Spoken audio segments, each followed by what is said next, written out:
be licking up that gravy pretty soon, I can tell you that. Thanksgiving. Yay, baby. Both hands. Yummy, yummy, yummy. It's the Bob and Tom Show. Christy Lee at the Silac News Desk. Hello. There's Pat Godwin. Hey, chick. There's Josh Arnold. Hi there. The I Hate Steven Singer sidekick chair. I'd like to get Tom's thoughts on Josh's shirt. That's coming up in a second. Here's Ace Cosby. Hey. You could tell I was just itching to say something. You were bouncing. You were bouncing and looking. I can tell. I'm Chick McGee at the Dude Wipe Sports Desk, and here's Tom with insults. In case you missed Josh for Halloween, he dressed as a picnic table. Not a fan of this one? No, it's a great. very checky. It's checky. What is that pattern called? Gingham. Gingham. Gingham. Opum Gingham style. Oh, very good. Gingham. You like that song, don't you? I thought that was very funny. Sound a little stuffy today, Mr. Griswold. I've got kind of a thing going. I don't know what it is. Am I going to get a cold now because we kissed earlier? Yeah. Son of walk in on that. Again. Some mornings I just can't help myself. A couple things. Obviously, it looks like Donald Trump will be president again. That's our political coverage for the day. That's it. There'll be a lot of speculation overnight. Now we have a panel of 400 people to talk about what we don't know yet. Okay, good. But I have a nice letter about the election. Oh, yeah? And here it is now. I mean, by the way, it took me maybe 5 minutes to vote. Oh, no kidding. You're lucky. Everyone was going, it's going to be forever. And then Sounds like Christy had an ordeal. I didn't not at all, but I just saw a lot of coverage where there were a lot of lines. Yeah, no one. Yeah, I was an hour. Really? Mm-hmm. I don't know. Well, in any event... Well, is that because you're talking and dropping titles of books and things and, like you want to be well-read to the people that are around you, stuff like that? When the people see me out, they want to hear me. So I give them what they want. Oh, that's okay. I'm sorry. You're right. You're exactly right. That's what I want to hear when I say good morning to you. A friend of mine was telling me that the place he votes, and everyone knows this is going to happen, the place he votes, if you get there right at 6 o'clock, or I'm sorry, if you get there, the polls opened at 6, and have you heard this about this guy? No. If you get there at 5 of 6, this older fellow, this elderly gent, does this entire presentation. Oh, no kidding. In which everyone ends up doing the Pledge of Allegiance and singing God Bless America. Oh, and then cool. and then he goes, and now the polls, kind of a celebration of the fact that it's a democracy. Mind your own business. I like it. I think it's great. I think it is great. Shut your hole and let's get started with the voting. Well, I did almost give a speech yesterday in line. Is that right? The line was about an hour, and there was a gentleman in front of me who was probably in his 80s, and he was kind of hunched over, and he was having a little trouble walking, and I almost got out of line and said, hey, is anyone going to be mad if we get this guy to the front right now? Yeah, you should have just done that. I want to know who would be upset if we just let this guy vote. I'm raising my hand. I would be upset. No. Darn right I would. No, we did that a couple years ago, and I forget what, for some reason I had to vote at some oddball place, and there was this huge line, and there was a guy, we said, hey, okay, and we got the guy up front. Yeah. That was also the one in which a food truck pulled up, which was a work of genius. Oh, my gosh. Yeah, because we were all standing outside. Yeah. And some very smart guy pulled up in a food truck. You needed a street taco, didn't you? Hey, excuse me, could you hold my place? I'm starving. Yeah. Man. God bless America. In any event, we got this letter. This is great. This is from a place called Booneville, Indiana. You've heard of the so-called Boondocks. Sure, I never heard of Booneville. I don't know if there's a lake there. What's that song? Down at the Boon? Eddie Souther? I think Billy Joe Royal. Billy Joe Royal. Yeah. This Stephen writes, I went to vote, gave the lady my ID, and she informed me that the judge will guide me to my booth. Well, that's interesting. Here come. So behind me, I hear the woman going, "No, here come the judge, here come the judge." I whipped around and said, "Pig meat Markham." Now he goes, I'm only 33 years old, and that's kind of before my time, but she gave me a shocked look and said, "You must be a very bright young man." I didn't have the heart to say I got it from the Bob and Tom Show. So thank you for introducing me to the classics, ladies and gentlemen, Pig Meat Martin.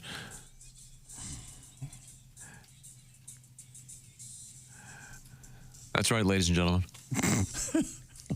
Ladies and gentlemen. One of the...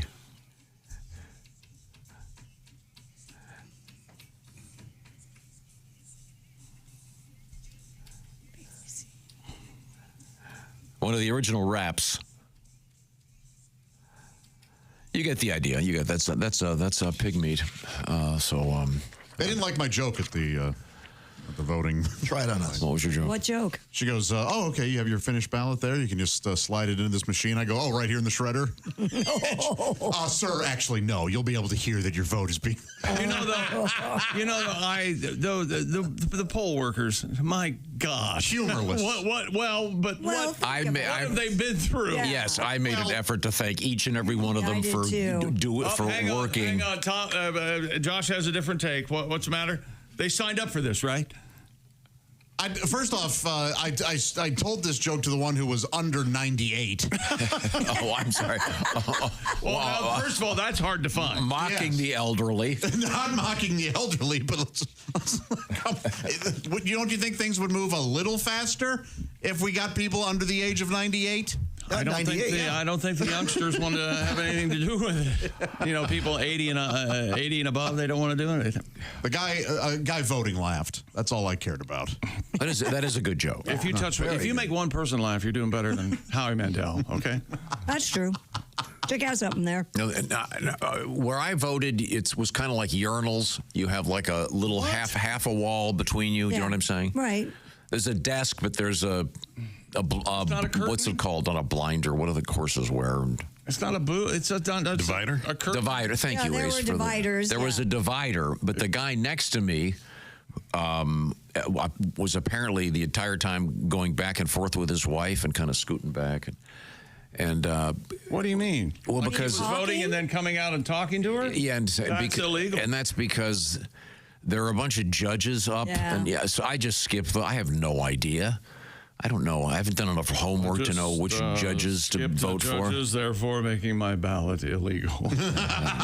Did you vote for all those judges and stuff? I mean, I don't know. No, I vote them out. I vote them all out. No. I put enough. I was told to do the same thing. I'm just following orders. Yeah.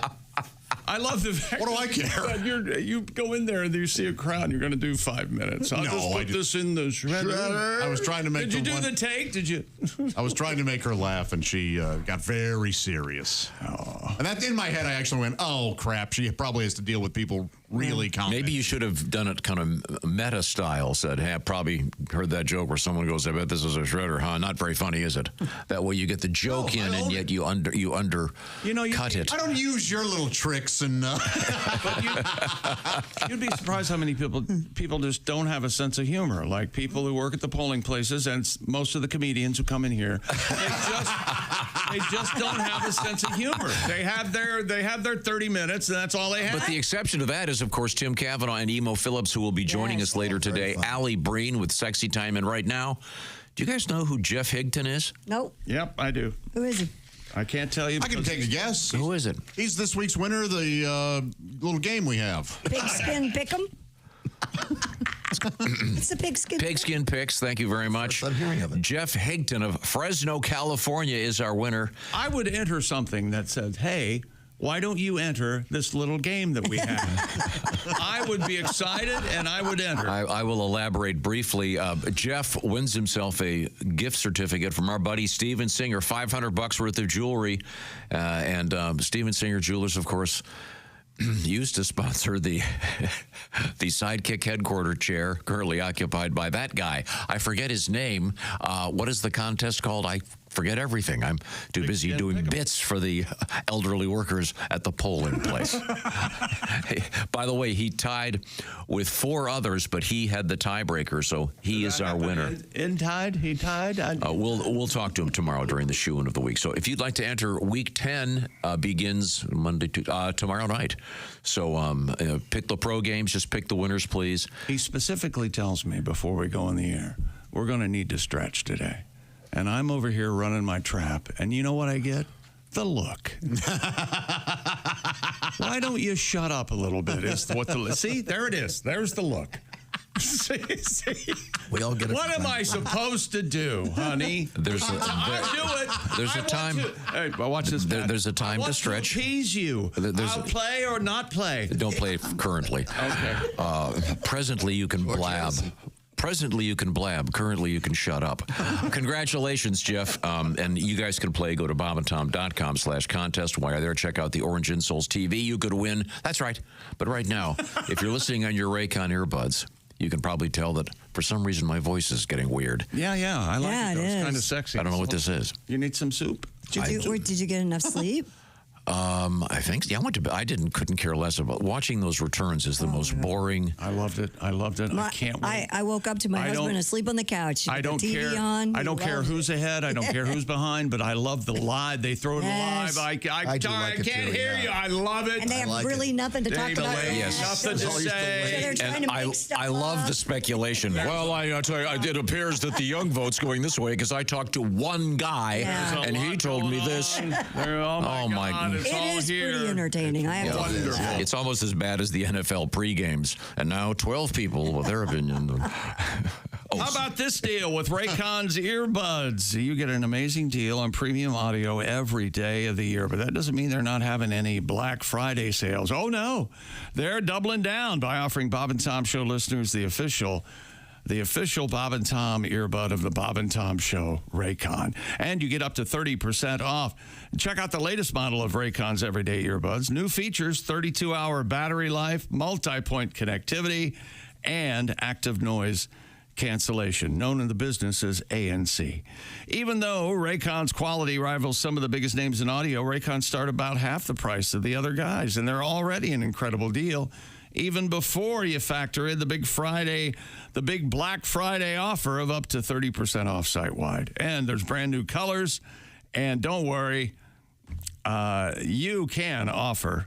Raycon's offers a 30-day happiness guarantee, so you really can't lose. It's time to save big on Black Friday. Go to buyraycon.com/Tom now and get up to 30% off site-wide. 30% off everything on Raycon's website when you go to buyraycon.com/Tom. By the way, don't forget their full headphones. If you're traveling with kids, they've got it all. Can you sell peace? Yes, you can, in the form of Raycon full-service headphones. Thank you very much, ladies and gentlemen. We're coming right back. We've got a couple of highlights I'd like to get to, and this is the headline, Christy Lee. How much is your vagina costing you? Wow. I'd like to say, okay, wait a minute. over the years, I believe I've shelled out some seven figures plus. Let me ask you something. If there's anybody out there having trouble paying for their vagina, I'll gladly pick up some of the slack. Ready to adopt a vagina? I would like to adopt a vagina. Some of the slack, you think? Yeah, let me know. Yeah, we'll get that tightened right up. All references of vaginas over 18. This is the Bob and Tom Show.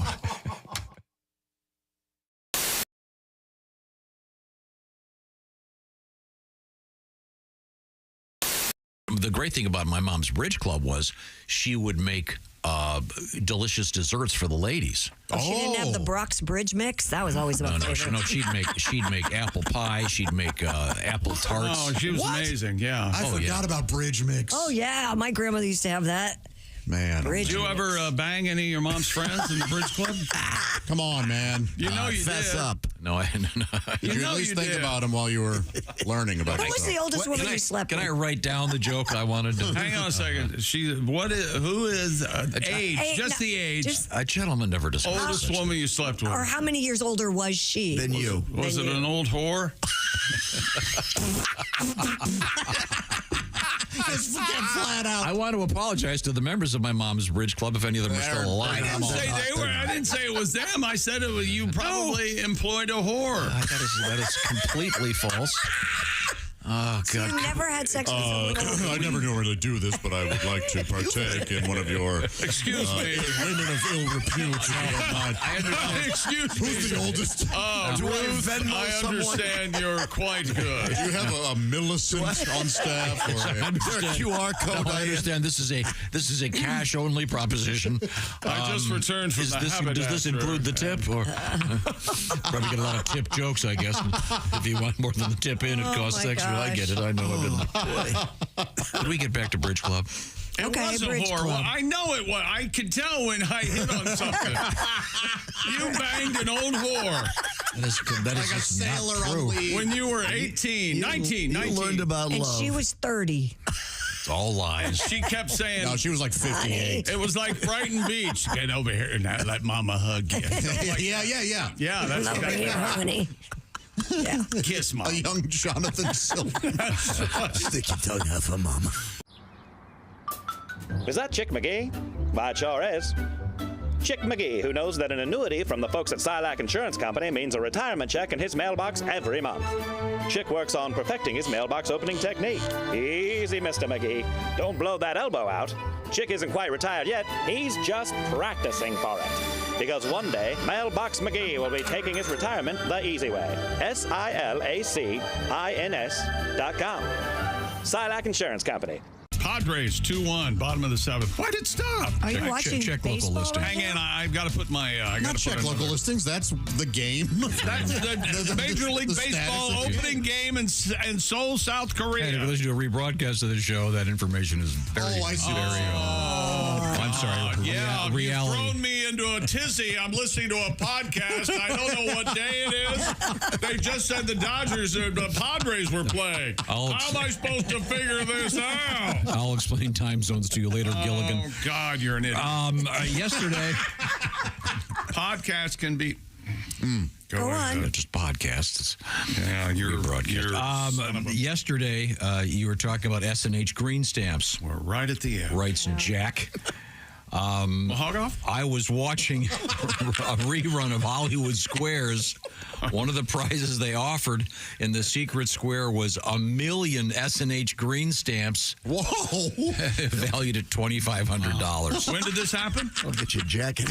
God, I hope they were already in the books. Could you imagine? I'm confused, though. Did you say that these S&H green stamps now they're worth $2,500? That's what you said, right? No, it At the said... time, they I have no concept of time or where I am on the planet. You have to talk slow. I rely on my radio show to inform me where I am and what day it is. When you become the Bob and Tom VIP member, you get more and less. Wait, which one is it? More or less? It's both. VIP members get more stuff to hear and less commercials to not hear. So, for clarity's sake, Bob and Tom VIP is a good deal. Yeah. More or less. Get it? More or less. Woo! Party! Oh, okay, let's settle down. Because now, here's where I tell you how to become a Bob and Tom VIP. First, click on the link at bobandtom.com. Then, you'll figure it out. Frigamall Records, the same people that brought you the all-bass Christmas album, Amazing Bass, are proud to present Jimmy Pardo's first solo project, Nothing But Air Bass. Hi, I'm Jimmy Pardo. You know, there's nothing cooler in rock and roll than the bass. And these songs are so cool, I don't even need a bass.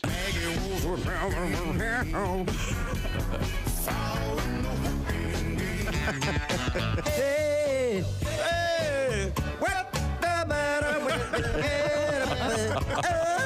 with So just pick up your air telephone and dial. Beep, beep, beep, beep, beep, beep, beep, beep, beep. Jimmy Pardo's Nothing But Air Bass. Get yours today. Hi, this is Christy Lee from The Bob and Tom Show. Thanks for watching this morning's show. To listen, just go to bobandtom.com. Check out the list for a station near you or stream the online radio station on our website and the Bob and Tom app. The Bob and Tom Show, on air, on app, and on demand.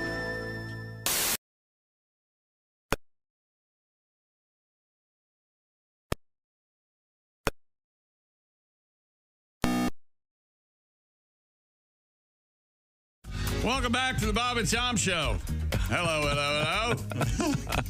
How you doing over there? You all right? Doing okay. All right. My voice is odd this morning. It's sexy. I say it's sexy. You've been affected by the time change. I told you, it bugs me every year, but it shouldn't. Something with your immune system, possibly? Your body breaking down? I don't know. But we'll push on. You gotta try your ACV. What is that? Right? What? ACV. Apple cider vinegar. Oh, yeah. Gotta do a Yeah. shot of that every day. Every day. Like every hour. Every hour. I think that I might be wrong, but I think that's the way you're supposed to do You it. get used to the taste. Yeah. Dilute it, yeah. Have you ever had a shot of apple cider vinegar? I hope not. I don't think I so. recommend the Bragg's. They have the mother. Yeah. That thing at the bottom. What? Well, if you're talking apple, you're talking Mott's. Okay. I don't. Does Mott's even have Applesauce. No, that's Well, sure. I don't know. Wait, If you leave this the isn't applesauce out. apple cider is different than apple cider vinegar. Absolutely. Oh, yeah. Yeah. Okay. Very good. Yeah, I'm not sure, but we'll push forward here. If you're just arriving, it would appear the Associated Press has declared Donald Trump the winner of the big election, and now the commercials can stop. I hope for everyone running. We're done. I've not gotten one text from either candidate this morning, and I feel forlorn and lost. You feel you're missing them? I told you I'd have trouble getting used to being out here on my own without a text. Were they going to thank you for booting? I hope so. Ghosted you. Just once, I would like a campaign to come out with a commercial that runs for the next week or two, just going, well, you didn't vote for me, but and just so suck it. Just giving a middle finger. Yeah. This ad was endorsed by me. He was really pissed off at you people. I'm gonna have to get some fake job now, where I get paid a lot of money by some big corporation to do nothing but show up. I gotta go to some stupid university and act well. like I care about kids. I was going to help you guys, but I guess I'll just make $250 a speech. Yeah. See ya. I like Chick's notion. I'm going to be BS University, where I will be an adjunct professor of BS, and I'll be flying around the world for various the companies. person I trashed for the last whole year. Yeah. Now I got to pretend to like that person so I don't get audited every month.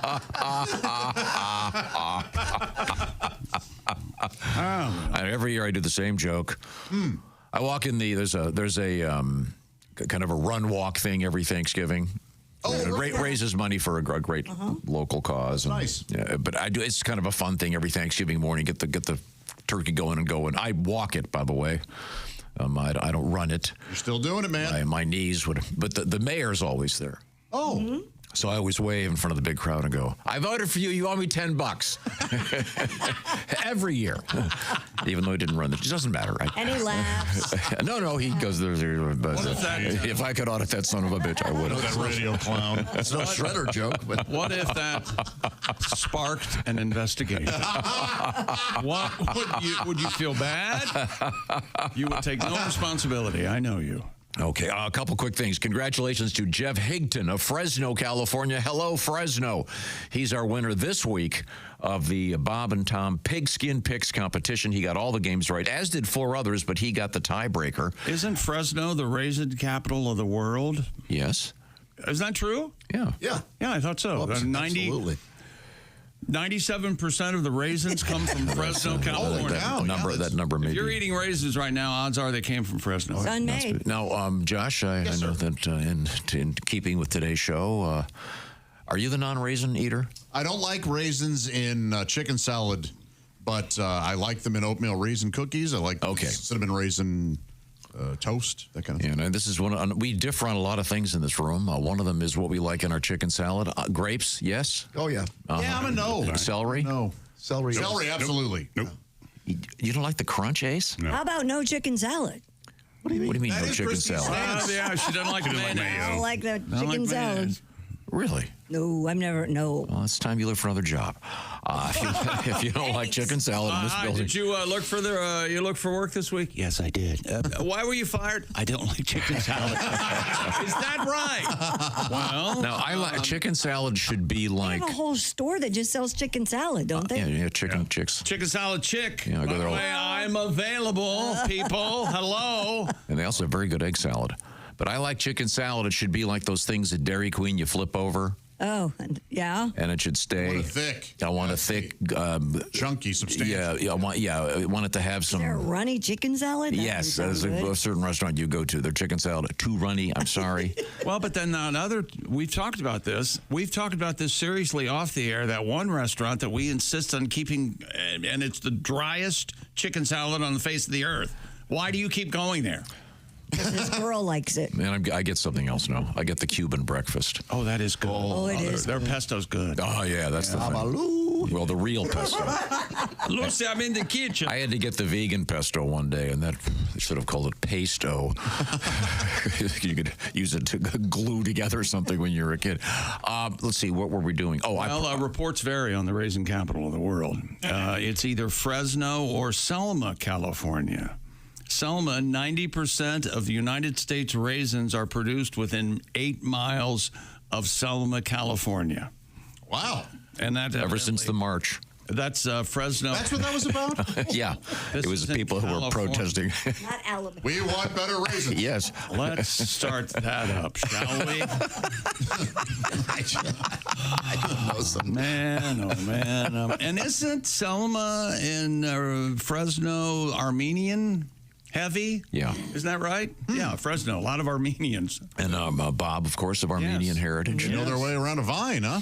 Evidently. The most famous Armenians probably right now. Yep. The Kardashians. Absolutely. Oh, right, yeah. This, I guess that's kind of a segue here. I promised we'd get to this before we do any review. Christy, I'm not kidding. Yes. The headline is, how much is your vagina really costing you? This is from a writer named Stacy June. She did a cost analysis. Okay. For example, maintenance. Oh, well, that. Good God. Vaginal maintenance. All you do is wash. That's the millions of dollars. I'll read the text here. Waxing is not only a costly experience, but a painful one.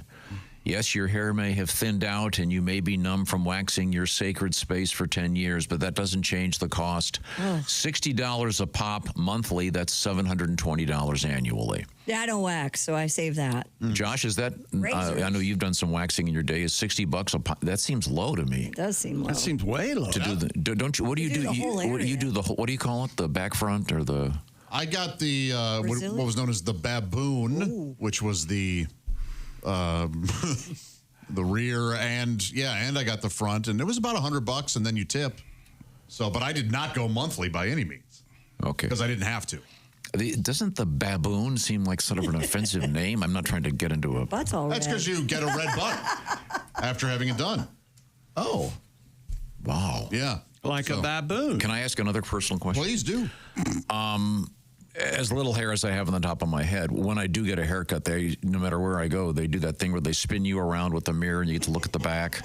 Oh, right. And I always get whatever, I know there's not much there.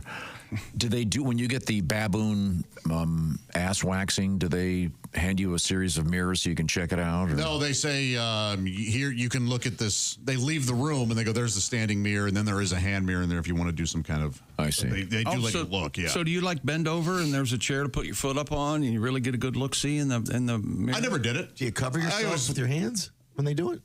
A wash rag. Oh, yeah. That makes sense.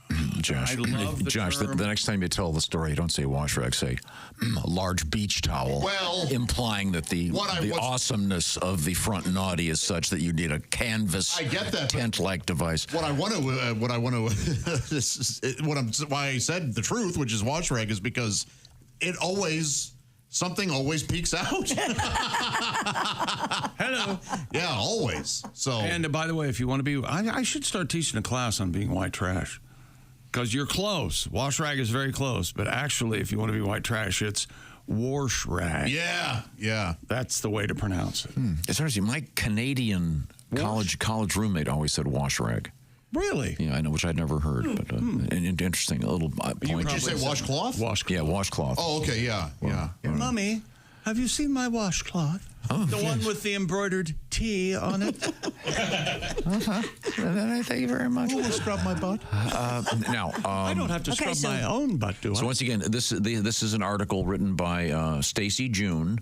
Is her name? This is the vaginal cost. Yeah, then we have the tampon stuff. Oh, that's coming. Oh, is that coming? Yeah, oh yeah. By the way, if you want to do the laser treatment of the front naughty, $480. Yeah, but that's a one and done, though. Yeah. No, Mrs. Bond, I expect you to be bald.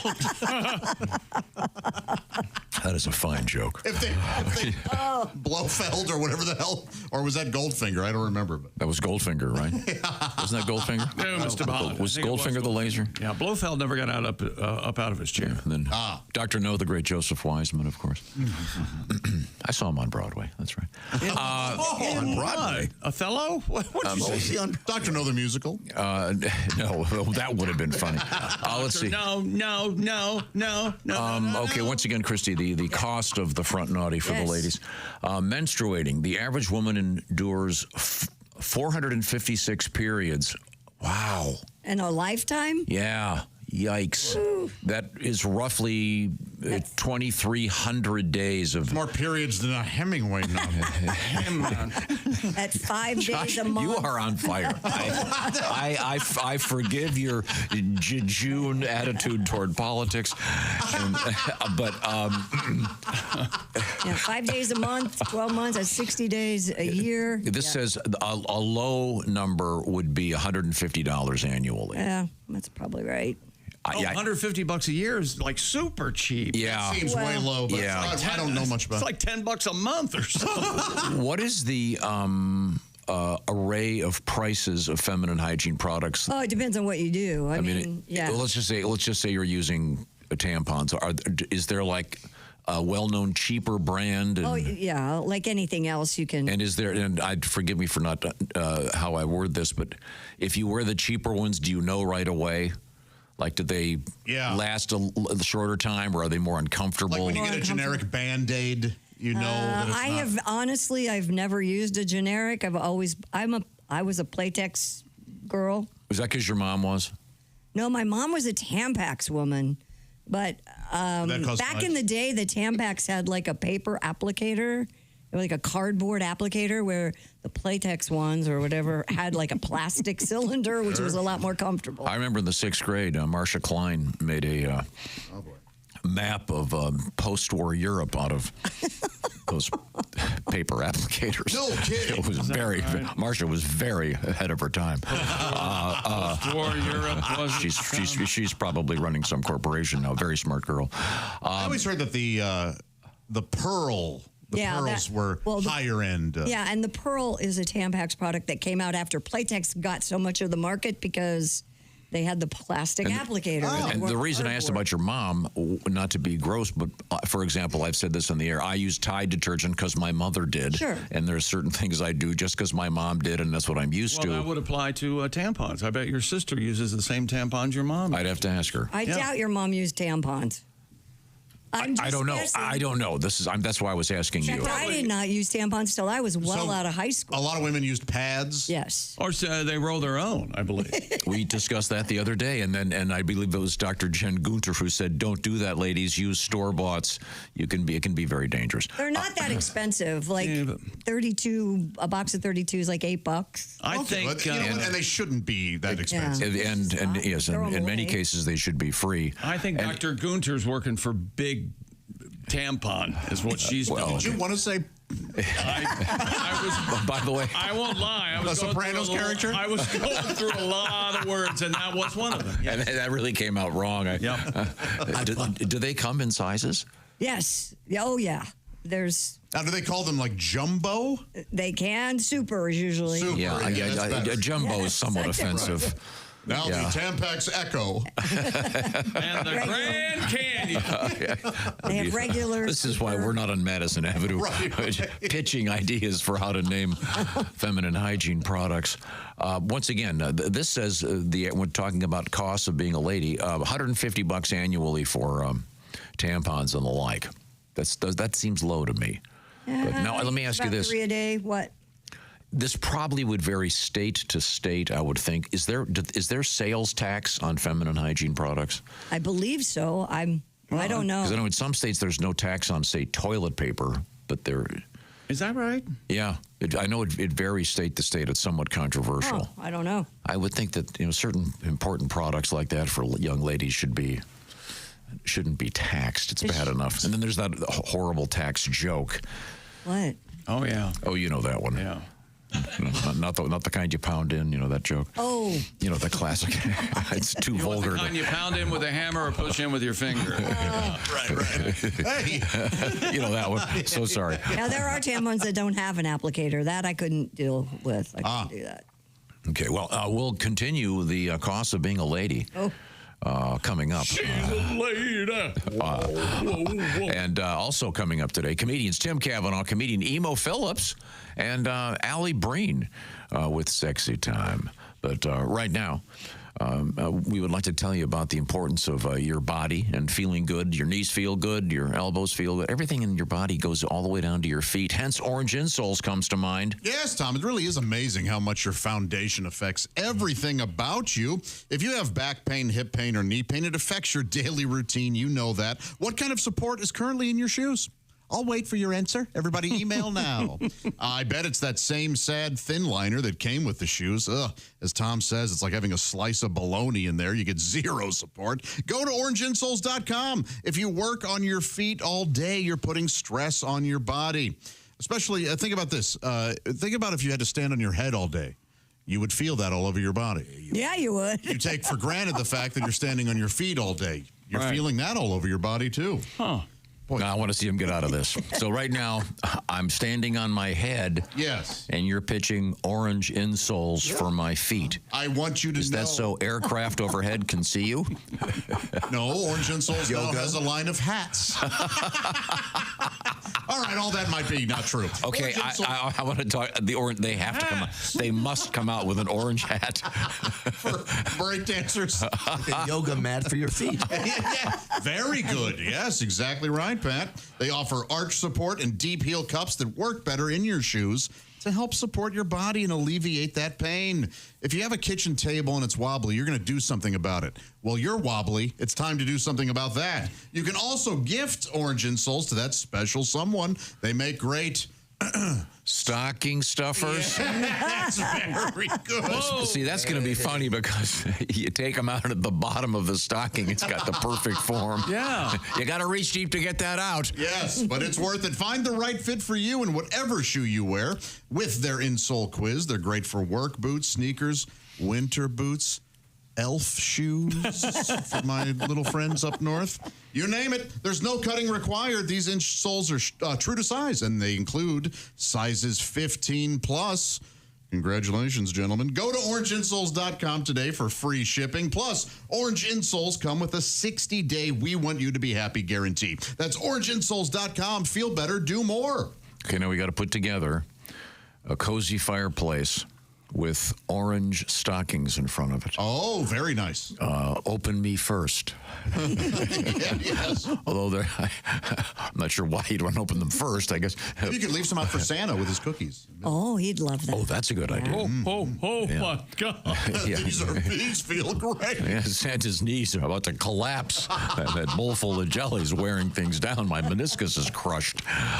When we come back, more the costs of maintaining the lady parts. Among other things, this is the Bob and Tom Show.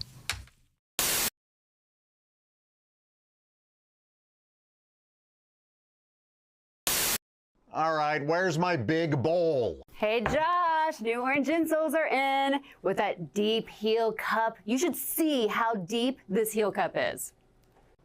Deep heel cup, you say?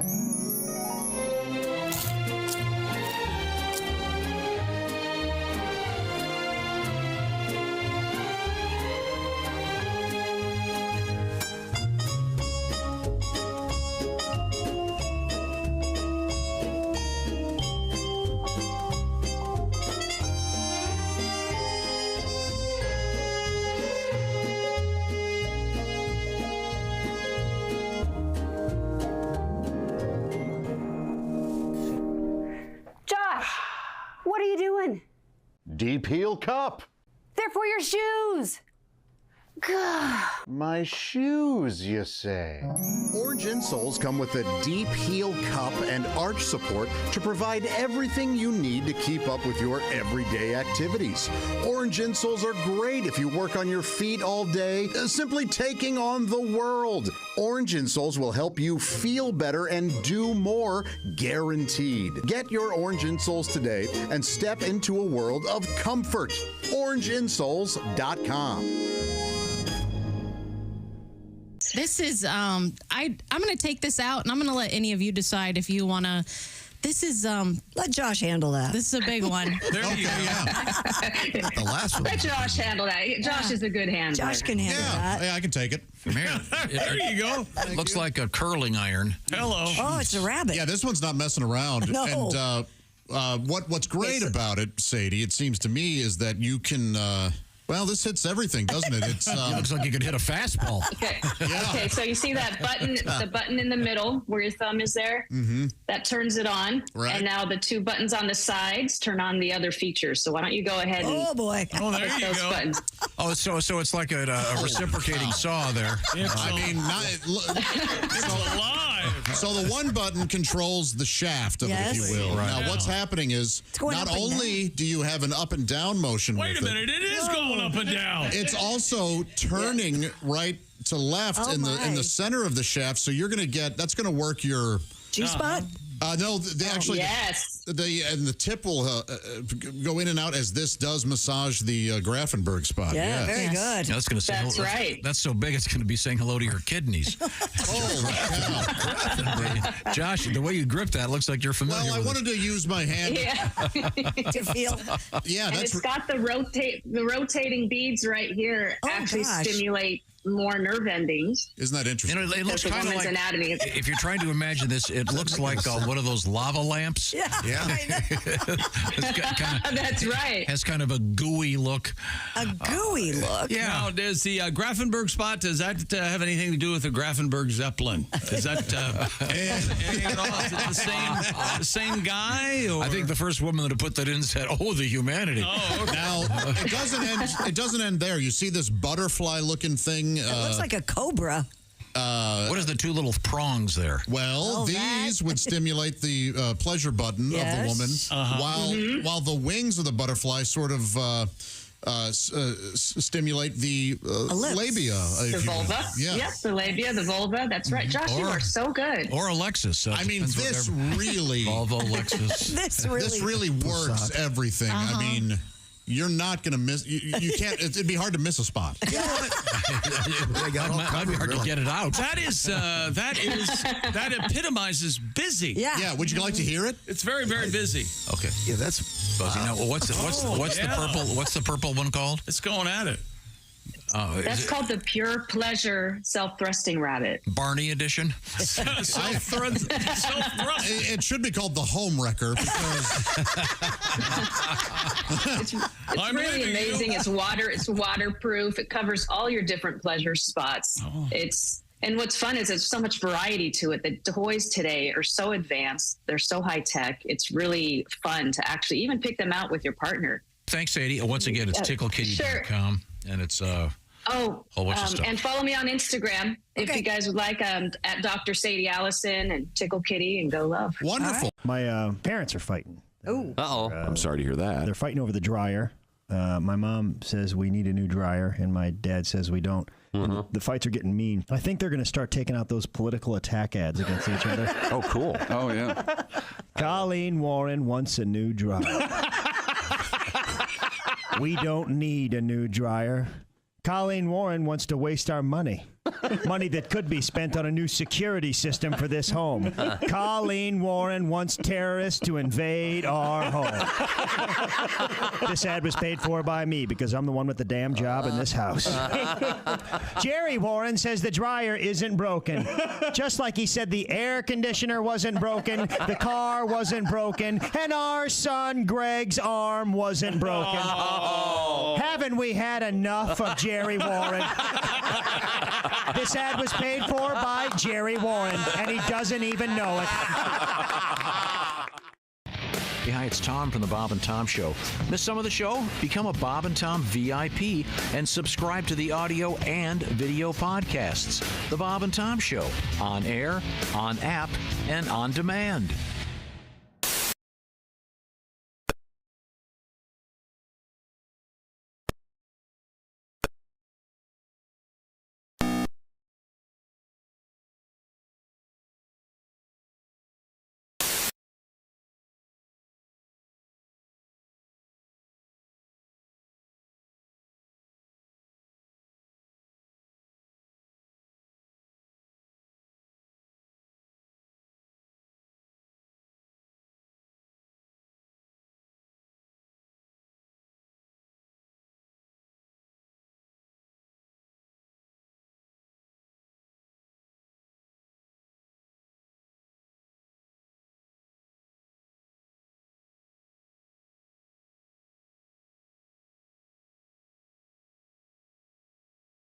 I know there's Tip Short in the home, Indiana. That's right. Kelly. Let's go, Tim. Kelly Strewing of Greenwood. Do you have a Kelly Strewing impression?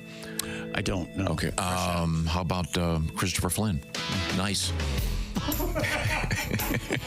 Welcome back to the Bob and Tom Show. Ace Cosby's here. Hey. There's Josh and Pat and Christy. I'm Chick at the Dude Wipes Sports Desk, and here's Tom.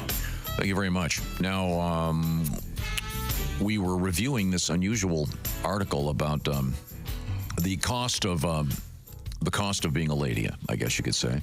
The headline is, How Much Is Your Vagina Really Costing You? Written by Stacy June, Ms. Stacy June, and we went over a couple of things. We got waxing and we have tampons. Yeah, and feminine hygiene. The estimate for tampons, $150 annually, which seems somewhat low to me. And I asked the question, is there a tax on tampons? And there is in many states. I thought there was. Yeah, sometimes it'll show up on ballots, won't it? Yeah, because of, yes. Huh? Yeah, like whether or not to tax. Yeah, a number of states have a tampon tax, and it varies between 4 to 7%. Are there some states that don't tax food or something? Is that right? Mm-hmm. Yeah. And there's some states where you have to separate it. Right. So I remember, I forget which state I lived in which... like in paper products? Yeah. There was a tax on toilet paper, but there wasn't on something else. This says, according to this, there's a tax. 20 states have a tax on, they're calling it the period products. I say no tax on produce. And if anything, you just give that tax back to the farmers instead. Yeah. That's what I say there's no tax on produce. Yeah. And cars. And cars, ooh, and that's a good luck. Yeah, that's a tough one. Clothing. Oh. And so what is there a sales tax on then? Basically nothing. I see. Okay. If we could repeal that. Now, if there is a tax on tampons that's 4 to 7%, shouldn't it just be the same as sales tax?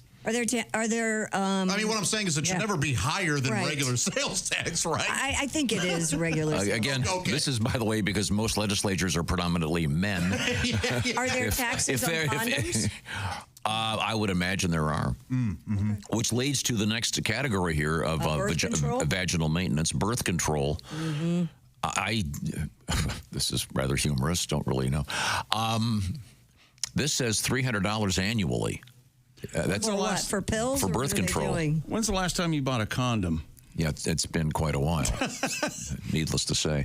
And that's going to vary by person, obviously. It's going to also vary by your insurance. Exactly. Because a lot of insurance companies pay for birth control. A lot don't. Right. That's a whole Some nother. will pay for the Nuvaring, some won't. Yes, that's a whole nother thing that's very controversial. Well, in any event, then she goes through a number of other things. In contraception, she says $300 annually. Gynecological visits? Yeah, I was going to ask about that one. That is not in this list. Okay.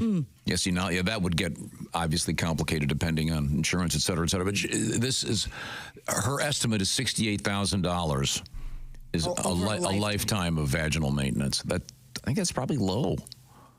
$68,000. And of course, I think a lot of men have paid more than $68,000 for vaginal access, vaginal access, if you will. Well, that's priceless. I mean, when when you want access, you're willing to pay anything. Now, remember, chick, you can lose a lot of money chasing women, but nobody's ever lost any women chasing money. Oh, hear that? Wise words. Who said that? Chris Rock. That is who I heard say it. I was going to say Chris Rock or Deion Sanders. I'm not sure. Christy, anecdotal research here. Not at present, but let's just say between the time you were 25 and 45 years old, which did you take in for checkups more often?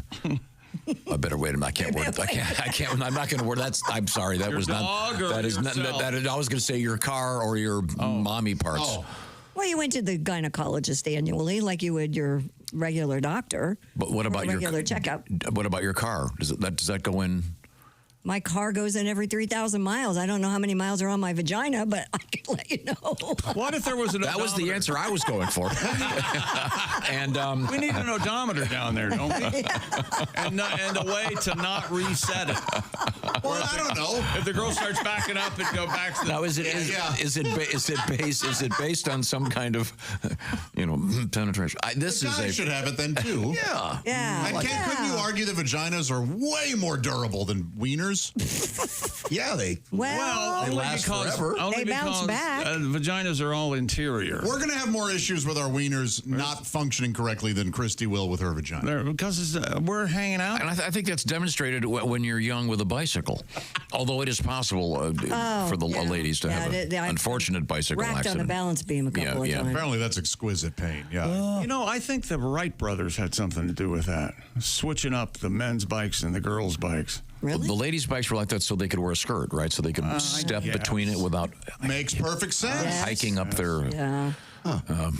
Also, the periods stop at age 47, right? Isn't that 50? Yeah. Right. No. I mean, absolutely 47. Oh. On your birthday. Yeah, on your birthday. Ladies, on your 47th birthday, over. That's the way I understand. Even mid-flow, it is like the Niagara Falls freezing. You blow out the candles and 47-year-old birthday for a girl is a big deal. Yeah. I wonder if that stop immediately or just sort of tapers off. Oh, okay. Because so it doesn't slam shut. This is the way the period ends, not with a bang, but a whimper. Okay, well, You're which welcome. one are you going to laugh more at? That one or mine? Because it tapers off because it won't slam shut. Now, which? Oh, yours is vulgar. Mine is, of course, literary. I'm going higher. Yes.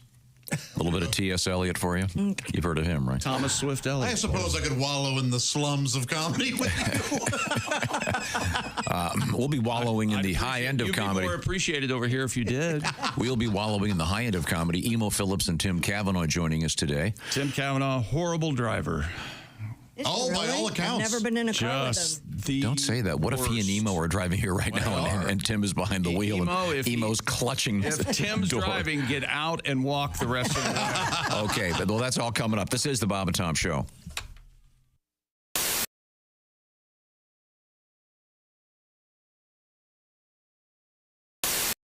Tiki Barber here. Remember the days when I was a running back in the NFL? Well, if you're on your feet all day like I was, you get the struggle. The secret is orange insoles. Their insoles are like magic for your feet and body. They'll help you kick hip pain, sore feet, and lower back discomfort to the sidelines. Feel better, do more with orange insoles. A look at their car is perhaps the best way to introduce the uninitiated to WFBQ Radio's morning team, Bob and Tom. The pink and camouflage junker features 3 hood ornaments, a bowling trophy, the hind quarter of a horse, and a jar of tartar sauce that will have to be explained elsewhere. 295 Night Ranger when you close your eyes. It's 8:42. You're with Bob and Tom on a 2 for Tuesday. Good morning. Howdy. Great. Holmes. Sherlock. Let's play word association. Okay. Howdy. Holmes. Sherlock. Holmes. John C. With Bob and Tom. Holmes. The human tripod. I see. Okay, I'm sorry, Bob. That's all right. From 6 a.m. and for the next 4 hours, Bob Kavoyan and Tom Griswold fill the airwaves with jokes and pranks that range from silly to hilarious and from bawdy to sick. Why is sex like air? Why is sex like air? I give up, Bob. Because it's no big thing unless you're not getting it. They deliver a National Lampoon sort of humor that leaves the audience audience laughing while wondering how Q95 can broadcast some of the things they say. Half the joke is in your mind. The joke isn't stated outright. The person has to put something into it to get something out of it. Yeah, they're fun, and people like them. People enjoy them. They laugh at them. And there's an alternative. You can always change the channel. But people aren't. After 2 years on the air, Bob and Tom have taken Q95's morning show to the top of the volatile morning FM ratings. WFBQ is the third radio station the zany team has worked for. After 6 years together, they've got the routine down pat. Bob runs the audio control board, plays straight man, and provides the program's famous laugh. Amateur phylactics.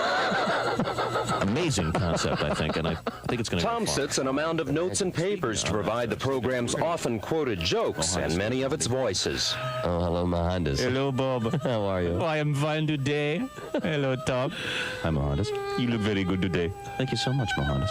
Much of their banter is off the cuff with an occasionally rehearsed punchline off mic during a song. Only if it makes you late for the ceremony. She's controversial. She's provocative. She's the famous sex therapist, Dr. Ruth Weisboner. Good morning, Dr. Ruth. Good morning, Tom. Good morning, Bob. Good morning, Dr. Their regular spoof on Dr. Ruth Westheimer features some of their more risque humor. Is it wrong to have sex before you're married? Is it wrong to have sex before you're married? Well, no, as long as you're not late for the wedding. Bob and Tom's task of filling 20 hours of airtime every week is made easier by several regular characters phoned in by people around town. Nightclub owner Sonny is a favorite. Great approach. How are things going on at the track? I know you're running the mystery flesh tent this year. Everything is going just fine, Dow. I bred that baby up, throw it in some shortening, and serve it up. It's the mystery flesh tent, Dow. That's located, of course, in Turn 1. It's right there in Turn 1 where people seem to be the most hungry and the least discriminating. Other characters are voiced by regular visitors to the studio. Ladies and gentlemen, the President of the United States. Tiger Don Bardo. Good morning, Bob. Good morning, Tom. Good morning, Your Highness. Q95 midday personality Jay Baker voices the spoof on Richard Nixon. Now, do you remember Ronald Reagan visiting the German cemetery over the weekend? Oh, that's right. Yes. The media referred to it as the Nazi cemetery. You know, I was the one that put him up to that. I see. I said, babes, this is going to be so beautiful for your career. Trust me on this one. I told him, I said, when I was a young boy, I heard the phrase, the only good Nazi is a dead Nazi. I said, Ronnie, you can't miss a whole field full of dead Nazis. You slide over there, you put the wreath down, the wreath, and you're cruising. Bob and Tom say they get very few complaints from listeners as they poke fun at every special interest group imaginable, and station management has left them unrestrained on the limits of their humor. After 2 years, the result has been high ratings, a devoted following, and 2 happily transplanted Hoosiers who say they just might stay to grow old and gray on Q95. Could be. It's very possible. In fact, it's already started. Bob's getting gray. Yeah. Tom's getting old. Yeah. This is Greg Todd, Channel 6 News. Oh, I feel so much better now. You know, Bob. Yes. I don't want to say that most of the women that you go out with have questionable morals or anything, but last night it turns and sways. Okay. Well, thanks for the call. Have a great day today. We're going to move And I've got one more thing. May I say one more thing? I've been waiting 20-some years for this. Is everybody listening? Yeah, we're listening. Okay. Chick, go back 20-some years, 1998, Fort Wayne, Indiana, all weekend with me. What? There we go. Yes. Finally. I have, okay, whatever you say. Okay, remember, and listen to this. You went by your real name when you checked in, and you invited me for the weekend. Now, wait. Oh, God. I'm going to get shot for this. And you ordered grapes and Miller Lite beer. Yeah, that sounds like me, all right. That's right. Yep, that's me, okay. Okay, Deborah, we got to go here. Christy, give me the teaser. That couldn't have gone better. Yeah. Somehow I blame you. Ah, boy. Where do we go from here?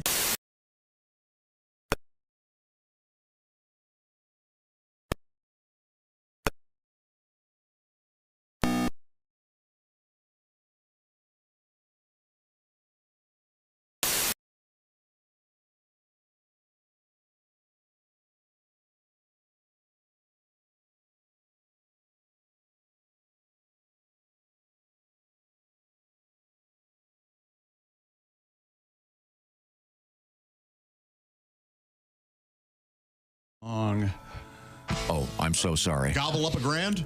Oh, well, I like that. These are all great ideas. Welcome back to the Bob and Tom Show at the Silac News Desk. It's Christy Lee. Hello. There's Pat Godwin. Hey, chick. Song this time, Pat? Sure. Huh? How about that? Had a morning for it. Is it ready for our duet? We could do our duet. Oh, we do a hell of a love song. Yeah, we do a duet. Love song, Elton John. We kill it. Yeah. There's Josh Arnold at the I Hate Steven Singer sidekick chair. And you know, Steven Singer is a jeweler you can trust because he stands behind his jewelry with the best guarantee in the biz. A full 100-day, 100% money-back guarantee. Steven Singer Jewelers, IHateStevenSinger.com. There's Ace Cosby. Hey. I'm Chick McGee at the Dude Wipes Sports Desk. And here's Tom, looking around like he's never seen the inside of this room ever. Oh, yeah, I'm just trying to find some stuff. The point is, we never did review what we learned in yesterday's show, and one of the interesting things we learned, Pat, I think you have a song about this. That's because we... there is a new thing out there called teddy bear jeans. Oh, yeah. And these... It's a bad idea. They're silly. Yeah, it's a couple of hundred tiny little teddy bears sewn onto a pair of blue jeans on the front. All different colors. They're not just all brown. Like Jess said yesterday, I thought they were all brown too, but they're very colorful. Yeah, it looks kind of like the candy sticks that Josh was giving away for Halloween. Oh, the nerd ropes? Yeah, but they're pants. And but once again, they're called teddy bear jeans. I'm trying to remember who was the there was some NFL guy that was wearing them. Yeah, Clayton. DK Metcalf. That's right, DK Metcalf. Yeah, he's wearing these things. And this fashion designer, Chad Nazam, has created these. They're $650 a pair. They're hand sewn. And you can see these things if you just Google teddy bear jeans. They'd have to be hand sewn. You couldn't get them in a sewing machine. Yeah, it's tough. It'd mess up your singer. Yeah, could be. Now, Pat, you have a tribute to the... Well, I did indeed there, Tommy. Oh, yeah. Look at my silly jeans and these tiny teddy bears. They take 8 hours to complete the $650 a pair. My silly jeans. His silly jeans. And tiny teddy bears. Oh, so on a bunch of plushies. Sell them on Instagram. DK Metcalf has a pair. Even Cam Newton has to lie. Just wanna wear. Just wants to wear. Tiny teddy bears. Tiny teddy bears. Oh, it's hard to sit in these fancy pants, and I almost fell down the stairs. Look at my stupid jeans. Look at the stupid jeans. Tiny teddy bears. Look at me and my teddy bears. Oh, yeah. Very nice, very nice. We learned a couple of other things of interest yesterday. We did? Yeah, I think so. We learned that you can't eat so-called nuisance beavers in the state of Minnesota. That's right. Oh, you can't eat nuisance beavers in Minnesota. You can't eat nuisance beavers in Minnesota. And you can't roller skate in a buffalo herd. I guess you have to have a license to eat beaver. You can't take a crap in a parakeet cage. I bet a lot of women wish you had to have a license. Yeah, take a test. Well, we need to get these guys better. Read a manual. Really not that. There's never a bad one, really. Oh, wow. No. This is according to the Minnesota Star Tribune. You have to have a license to eat beaver. Okay. Which doesn't make sense. If there's a beaver on your property causing a problem, you should be able to kill it and eat it. I don't get it. I think it's a matter of they want that money. Because you don't have a license. Oh, yeah. You don't need a license to kill it. That's like the phrase nuisance beaver. Yeah, odd. Yeah. What would you make out of a beaver? Like a fillet or maybe a stew? Like I don't know. Beaver breast? And is the tail any good? Yeah. Oh, ugh. Right? Like a pancake? You know they call elephant ears beaver tails in Canada. Did you know that? Oh, the carnival food? Yeah, the carnival. really? The beaver tail. Really? Is that true? Yeah, they deep fry it, and it's a beaver. Would you like a beaver tail? Oh, yeah. Go out and get you a beaver tail. That's what they say. And I believe Chick was quoted as saying, "You can have my nuisance beaver if you pull it out of my sticky fingers or something. Pride. I'll eat my nuisance glazed donut face or something like that." Yeah. Okay. Thank you very much. Do you know? Real quick, you mentioned Cam Newton in your teddy bear song. Uh-huh. Do you have that available, the Cam Newton song? I think so, I really yeah. like that because this past week, Cam showed up on a podcast and I put the picture up on my Instagram, and he hit a new high or low as far as his hats go. Check that out. It's fantastic. I mean, and he looks so silly. It's a gigantic. What is there a feather on the top? There's a big. No, that's his hair. That's almost a pheasant. His hair's coming out of the top? That's his hair coming out of the top of it. But with the glasses. Okay. Do you remember the Johnny Carson thing where he dressed as Lincoln and pulled the cap off and his hair was that high? Absolutely. That's how high the hair is. Yeah. And it's not sticking out like a mushroom. No. It's not fro-like. It looks like a tower of hair. It looks sticking out of a gigantic hat. If you had told me they're doing what they did with The Wiz, but with Willy Wonka, and he was the lead. Oh yeah, I would go. Oh yeah. It has a zoot suit, if you will. Oh, yeah. A little bit. Yes, it does. Wow. And he's famous for his headgear. Wonderful Cam Newton. He always wears a different and interesting, fancy hat. Pat, why don't you tell us about them? Yeah. Cam Newton's hats, custom made with fancy feathers. Cam Newton's hat, purple lids and pink fedora. Cam Newton's hat, oh, like Grandma's Easter bonnet. Everyone has a fine chapeau, some furry with a crazy bow. Looks like he runs a bordello. Cam Newton's hat. Yeah. I found it. Is that a parody of Bill Withers' Grandma's Hands? Yeah. I venture to say no one has ever done a parody of Grandma's Hands. Hey, you want to cry today? Go listen to Grandma's Hands by Bill Withers. That is wonderful. So good. Probably, to me, one of the purest artists of all time. I agree with you. He really is. Yeah, he's great. Yeah, he's something else. The king of leaving money on the table. And just amazing. Yeah. If you're not familiar with if you're not familiar with Bill Withers, and there's a really good documentary about him. Oh, I haven't seen that. Yes. Oh, it's very good. Lean on Me was probably his most famous. Sure. And Use Me is my favorite. Ain't No Sunshine's my favorite. That blew my mind in school. Do you know what the title of the album Plus Justments means? Plus Justments. He was renting a car. No, I don't know what it means. It was kind of a thing in when he was growing up. When you'd be dealing with any kind of a financial deal, there'd always be this sort of vague thing at the bottom, plus adjustments. In other words, a sort of inexplicable random tax you'd be paying to whoever was doing the deal. That's a little obscure. Did it mean adjustments? It means that they were adding money to the bill. Right. For whatever reason it might be. mean plus adjustment. Yeah, he's being colloquial or whatever. Yeah. In any event, enough for the Bill Withers hunk. Did we learn anything else yesterday of interest, Christy? I can't even remember. We had a bunch of cool stuff going on. You can't eat beavers. Oh, we had the guy. Yeah. Was yesterday a tribute to Ronnie Millsap? It was. Yes, it was. We had the poop-powered car. Remember that? Oh, and we had that snack that looks like black human hair that was so disgusting in China. I forgot. That was rough. That was horrible. Why did I suggest that Josh had? I'm reading this document regarding yesterday's program. I suggested that you have a pizza altar at your house. Oh yeah, you suggested that because you're mean to me. Yes, you're constantly mean. I think we need to fill the room with some good vibes. Oh my God. It just doesn't get better. No. And his voice. Yeah. Is this a clavinet? Sounds like it, yeah.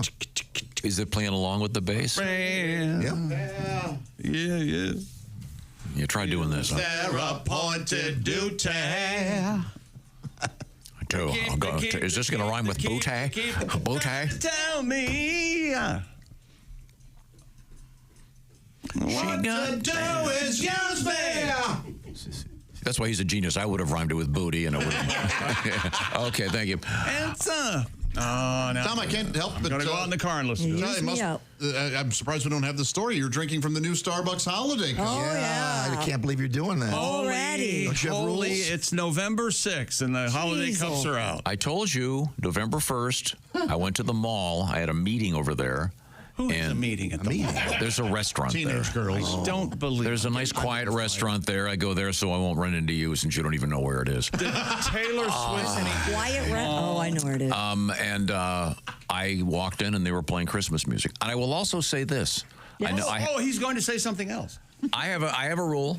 On this show, we don't play Christmas music before the Thanksgiving break. Right. Yes. Are we going to move it? Well, no, but yesterday I hate politics so much, and I couldn't stand it. I said, you know something? I listen to Christmas music in my car with my daughter. Good for you. Picking her up from tennis and just, you know something? It's a great move. And so I heard a bunch of my favorite songs this Christmas, and I felt great. So. What's that? I love that. Josh, you ever do that? Donny Hathaway. Yeah. Oh, right. Like You go and pick your daughter up from tennis, and you play some Christmas music in your car. I'm sorry, I wasn't sitting home trying to figure out which type of Valium I wanted and watching an old Redskins game. You go with the 10, right? You don't go with the 5. That's such a bullseye. Well, you scratch him and he cuts your arm off. I know. I'm just saying, rather than hearing jackasses speculating about politics, I heard some great Christmas music. Donny Hathaway.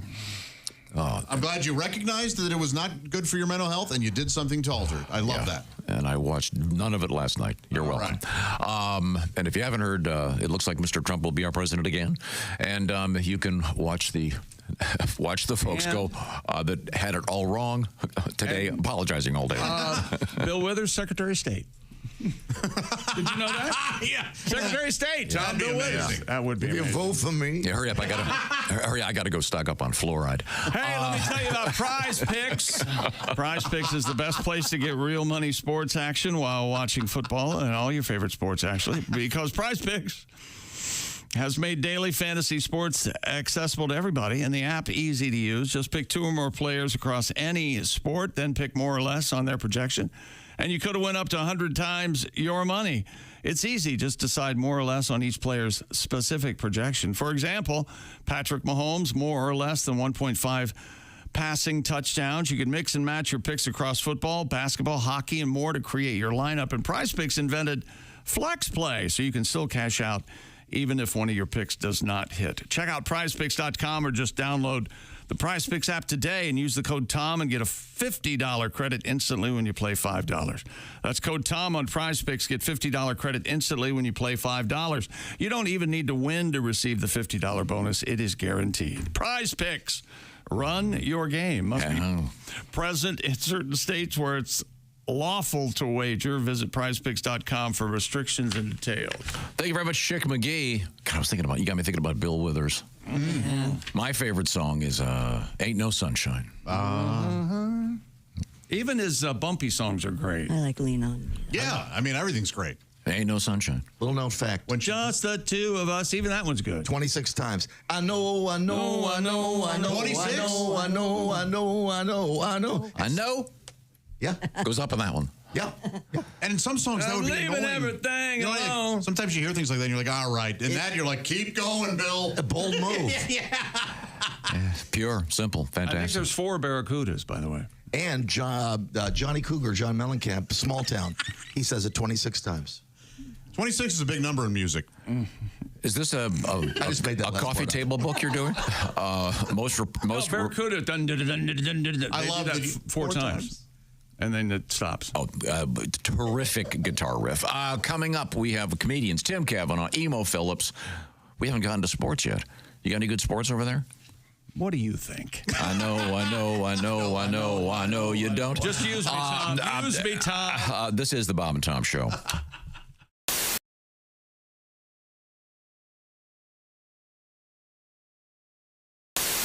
All right, where's my big bowl? Hey Josh, new orange insoles are in with that deep heel cup. You should see how deep this heel cup is.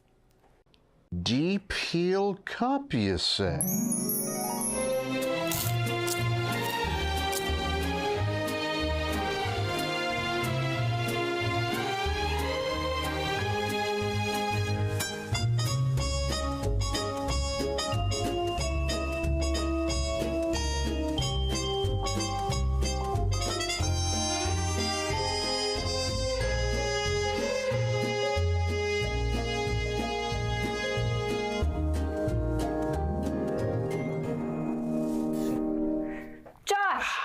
What are you doing?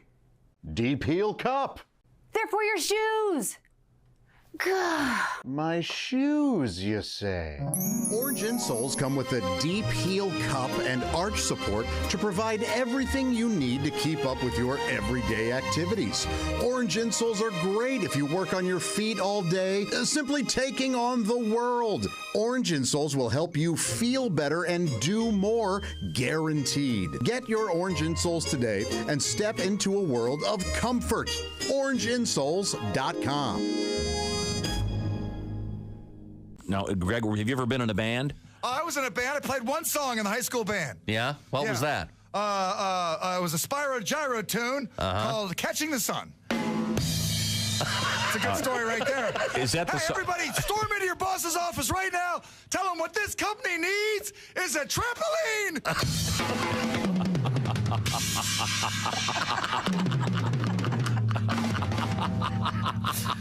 Oh. Now, have you ever considered incorporating the drums into your act? Maybe you could tell one of your stories or jokes and then do a quick rim shot? Yeah, I'll do that sometime. Sure, Okay, sure. sure. Mm-hmm. Maybe we could try it with one of your... do you remember your suggestions for excuses for being late to work? Sorry I'm late, boss. I hate it here, so what's the rush?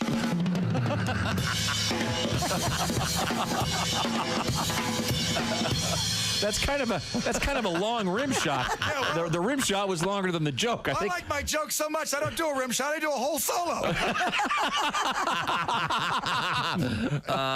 I see. Yeah. Any more? I'm dating this one girl. She loves Picasso and Mexican food. Talk about artsy fartsy. Oh, come on. Come on. One stick down. Find another. Greg Hahn is getting another drumstick. We're back. What was the name of your band that did the Spyro Gyro song? Did you have a name for the band? Well, you're gonna like this name. The Cardinal Gibbon Redskins. It was a high school jazz band. Oh, so it was the marching band then? No. Oh, the marching band. I'm glad you brought that up. Did you march with the drum? Did you carry the big drum when you marched, or did you carry the snare? I was in the tri-toms. I had the tri-toms. With the spinning head. Oh, I see. Oh, yeah. Mm-hmm. So, you want a little marching? You want the marching vibe? Now, can I just make a suggestion for your live show? Oh, yeah, what's that? Maybe I think you'd probably be the only guy doing this. It might be kind of like a prop thing, but you come out halfway through your show with those marching drums and. Or maybe come onto the stage with the marching drums. After you're introduced, march on up there. With the tri-toms? Oh, yeah. Ladies and gentlemen, please welcome. It's Greg Hahn.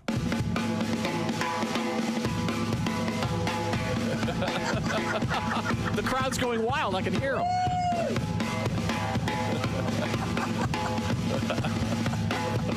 I think that's kind of a long walk to the stage. How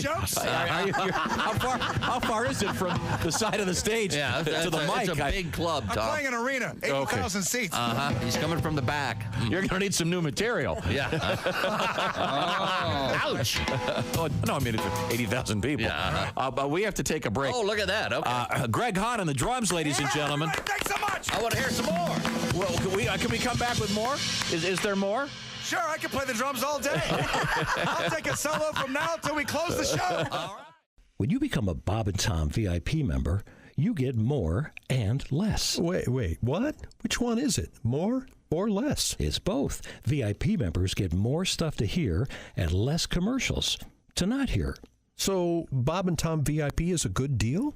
Yeah, more or less. Become a Bob and Tom VIP member. First step, click the link at bobandtom.com. Hi, everybody. Christy Lee from The Bob and Tom Show. Miss some of the show? Become a Bob and Tom VIP and subscribe to the audio and video podcasts. The Bob and Tom Show, on air, on app, and on demand. I used to do James Mason as a stand-up comedian. Really? So this hooker walks into a hardware store. Says to the man behind the counter, I need a hinge. And he says, oh. You want a screw for the hinge? And she says, no, but I'll do you for the toaster. That's a good joke. That's a good one. That was my classic James Mason. Very nice. And Jimmy Stewart as a horse race announcer. That was my first bit. Really? well, the horses, they're down there in the gate, and they're ready to go, and they're off. And he's Hey, welcome back to the Bob and Tom Show. Josh Arnold, Pat Godwin, Christy Lee, there's Ace Cosby. I'm Chick McGee. Hello, Tom. What's going on, buddy? Well, I got to tell you something. I got to tell you something. You have a confession? I got all kinds of sports over here. What day of the week is today? Wednesday. Hump day. Wednesday. I wear different underwear. Uh-oh. Other than your black jockeys? It's black, and I don't wear the jockey brand. Well, right. But, yes, I've been wearing black briefs. Briefs. For years. Same brand. Like Tidy Whities, only they're black. Mondays and Wednesdays now, I have to wear the so-called boxer briefs. Really? I stand by you. Always wore boxer briefs because that's why I switched back in the day. And I'm reminded of this because I just went to urinate, and when you wear these ones that you have to, it's a much more difficult operation. Why do you have to do it on Monday and Wednesday? Because, Christy, you'll understand this, and this may sound a little pretentious, but that's my world. I do Pilates. Oh, okay. You don't want anything falling in your out? boxer brief. Well, no, but I'm wearing traditional gym shorts, but...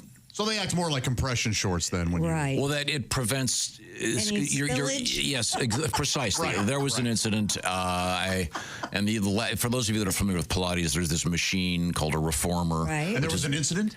There may have been a. Did you have a hog fall off? There may have been an incident. With one of those springs that could really hurt. Yes, you could tear off one of your testicles. This way they're tight. They're in there now. Okay. Yeah. But there's these particular underpants have what's the thing?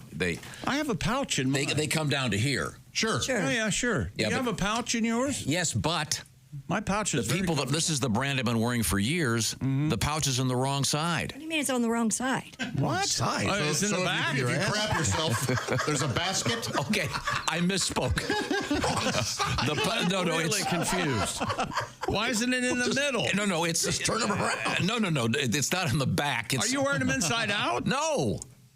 I'm really confused. So it should be on the left and not the right? Yeah, so you got to go all the way down. What do you mean? So you got to reach all the way down to there to pull them up to access the hose, if you will. The hose. Well, I'm in the. My pouch is right in the front, and all three guys are right there. Yours sound like they were properly constructed. Yes. But this company used to make them the other way. I don't know what's going on. I wear Sacs, S-A-X-X. Love them. Can't get enough. The long leg Sacs. Now you are right-handed. Is that correct? I am right-handed. Yes. I'm trying to be ambidextrous. I'd give my left hand to be ambidextrous. Where's an arm? Arm is the joke. Okay. Do you handle the accoutrement when urinating standing up? Do you handle it with your right hand or left hand? Right hand, just a shake. I don't handle. I'm strictly right hand. Okay. I mean, if like when my arm was in a cast, I had to learn to use the left hand for that procedure. So is the pouch open on the left? That made me ambidextrous. Thank you very much. Anyway, anticipating a laugh. Ace, your thoughts on this? Do you always use the right hand when grabbing? I'd say 9 times out of 10, I don't actually touch it. You just let it. Just lift up your leg and let it come out by your side. No, I have briefs on, and I usually have my exercise pants on, so you just flop down and flop down. What the hell? All right. You don't have to handle it. Most times, no. You don't have to shake it or anything. I don't handle it. Yeah. How do you shake? You just kind of jump up and down. Not jump, but you move. But right, but I mean, you shimmy. You just give it a thrust. This could be a dance. I actually have to kind of squeeze mine from the base like toothpaste to make sure I shake all of it out. Is that right? Wow. Yeah. You don't have to? I don't. No. I don't know what I did wrong. Do you right-handed or left-handed? Everything involved with that is left-handed, even though I'm a right-handed man. Remember, he broke his wrist. He touches.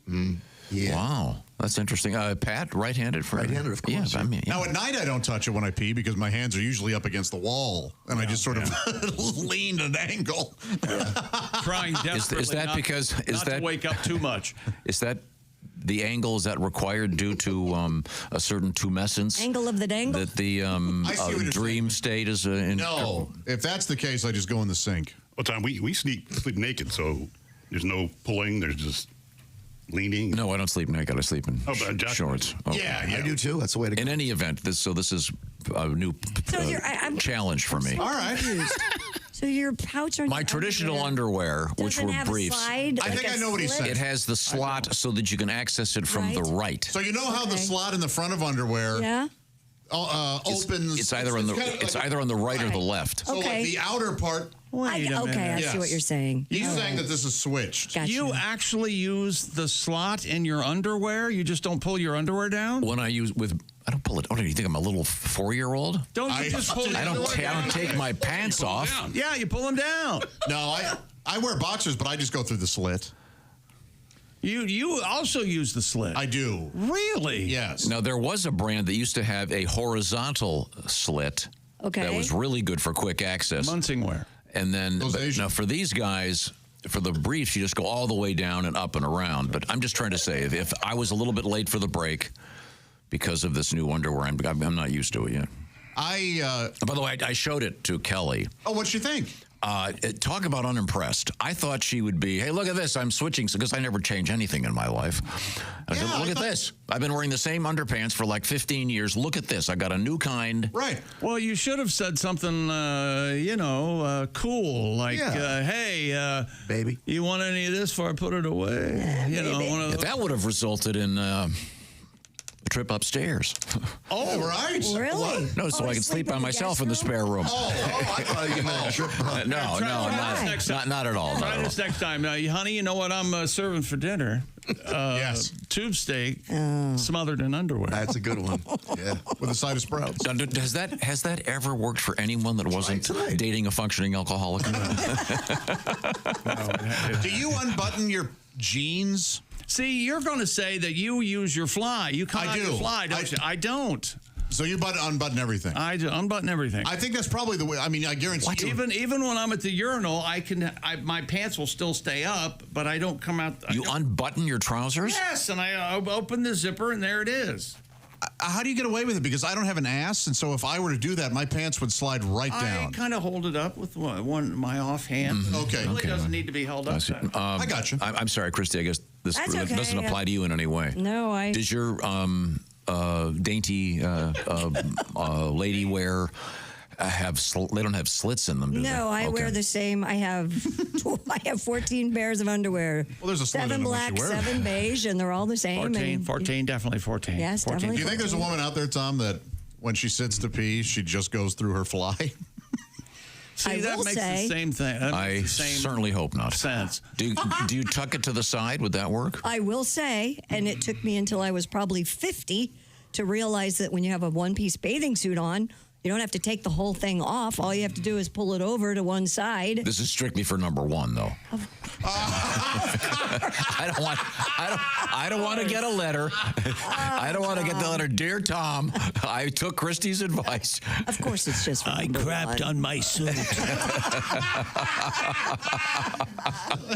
But it'll wash out when I get back in the pool. I never thought to do that. It was a lifesaver. I was like, game changer. But do you dab? You dab probably, right? You dab? Oh, yeah. You gotta dab. Yeah, you gotta dab. What, after... All right. Give it a dab. This may be... Dab, sorry. Dab. This may be the perfect way to segue to the Dude Wipes Sports Desk. And Chick McGee, because we haven't covered sports today. Are you still using toilet paper to dab, possibly? Yeah. Well, you know what's... Dude Wipes are perfect for dabbing. Dump that toilet paper roll because wet cleans better than dry. That's just good science, as Tom pointed out, especially for the major transactions. Try Dude Wipe for the best clean, pants down. Where were the first college football playoff 12-team bracket is out, and here's what it looks like. And I'm not taking questions. Okay. I'm kidding. You can ask me questions. I just won't have the answers. If the playoffs were held today, here would be your matchups. Which they're not. What are you wearing there, suede? Yeah, I got a suede. That's nice. Oh, all right. Yeah, it's nice. Yeah, it's really Anywho. nice. I like suede. You ever see that movie, The Wolf? The Wolf. No, Wolf with Jack Nicholson and... Yeah, he pisses on suede shoes, and then what happens in the theater you were at, Tom? Oh, no. Oh, man, those are suede. He started this. Number 12, Boise State will play number 5, Ohio State. But this won't happen. No. So this is just as interesting as the speculation about the election yesterday. It's utterly pointless. This tells you what teams are in the top 12 right now. But they won't be in the top 12 next week. They might be. They won't be. They might be or they might not. Well, when we do it next week, we'll have to compare notes. All right. I won't care even more next week. Number 9, Indiana will play number 8, Tennessee. Tennessee. If that happens, I'll give you $1. Number 11, Alabama plays number 8, Texas. Those two get together again. I love Alabama. If you want to play in Texas, you got to have a fiddle in the band. That lead guitar is hot, but not for a Louisiana man. By the way, could you start playing? They call Alabama the Crimson Tide. They call me Deacon Blues. They call me Deacon Blues. Sweet home Alabama. Yeah. What a mishmash. Number 10, Notre Dame. Yeah, thank God you didn't do that Neil Young song. That's enough to make it jump. Alabama. Neil. Number 10, Notre Dame plays number 7, Penn State. That won't happen. And then the 4 teams that get byes because they're leading their conferences this week. Is that the plural of conferences? It's conferenci. Conferenci. Yes. BYU is number 4, Oregon number 1, Miami number 3, and Georgia is number 2. There you go. And that'll be all done and changed next week. Give you a full report. Shohei Ohtani. Hey, Ohtani. Had arthroscopic surgery yesterday to repair that labrum tear in his left shoulder. Was it the majorum or the labrum? Shohei was not born a man, evidently. If he has a labrum, right? That's right. He and Jamie Lee. Did you ever remember that old commercial? I used to run the group singing, "Always look for the union labia," and it was for professional prostitutes that were unionizing. I don't. Okay, never mind. Back to you. What? How old was the union label? If you knew how many times I've heard that. I love that joke. It's one of those jokes that about 4 people get that remember that old commercial. And by the way, I do like looking for the union label on my clothing. Thank you very much. Okay, I don't know what. We had some NFL trades yesterday. Do you want to hear about those? Only if it involves Washington. Marshawn Lattimore went to the Commanders from the New Orleans Saints. Mike Williams goes to the Steelers from the Jets. He's the one who Aaron did not like. He's out of here. And Zadarius Smith, the football player, goes from Cleveland to Detroit. Doesn't Zadarius sound like a bad guy in a Star Wars episode? Yeah. Zadarius, the emperor of the planet. I am Zadarius. I am Zadarius, King of Kings. Little Ozymandias. We've got Shelley, T.S. Eliot. With Ozymandias. Something recently. That's just one of the great short poems of all time. But had you ever cracked open a book, it would be. Philadelphia 76ers center Joel Embiid has been suspended by the NBA for 3 games without pay for shoving a member of the media. That's right. Shoved me. Man, Me. And I said, hey, you going to let him get away with it? You know what I saw yesterday? What's that? Hopefully nobody's shoving somebody. That's terrible. I saw a commercial. Come on. For the spelling bee.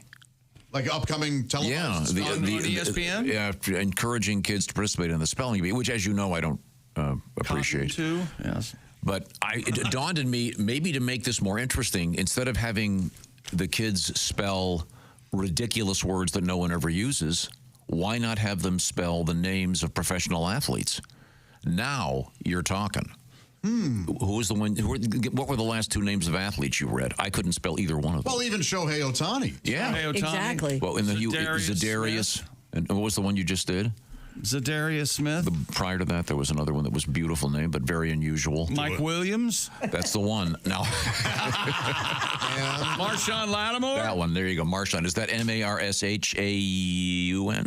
Marshon. See, there you go. Now we're talking spelling things that would be relevant to today's culture instead of words that no one's ever heard of. It's actually harder. That's way harder. And more interesting. Because I hate that stupid spelling bee. Most words have Latin roots, and if you're any learned at all, you would know. Mm-hmm. Well, that was our topic: learned people, and me and you. Right? That's me and you. Is that right? Do you think people out there go, those guys are just such pricks? Yes, that's my goal. That's my goal today. We've got, let's see, I'm not sure how many there are, but we've got the top nicknames ever in the NFL. You want to hear them? Sure. Yeah. Too Tall? Who was Too that? Tall Jones? Too Tall Jones. That's exactly right. Ed Too Tall Jones. Was he a flanker? He was a defensive end for the Dallas Cowboys. Okay, sorry. Sweetness? Oh, yeah. You know who Sweetness is? Yeah. Who? Walter Payton? Walter Payton. That's exactly right. Slash. You remember Slash? No. He's a great guitar player. Guns N' Roses. Cordell Stewart from the Pittsburgh Steelers. That's a Cordell with 2 L's. Now, get a load of this. When Slash played, he was a running quarterback who could also throw the ball. He was considered somewhat of an odd duck. Not anymore. Back then, no. That's what they call the standard. Do you know what Reva? Oh, I just gave Reba McEntire. No. Yes. Refrigerator. Perry. William Perry. Is he still with us? He is. Prime time. Both feet.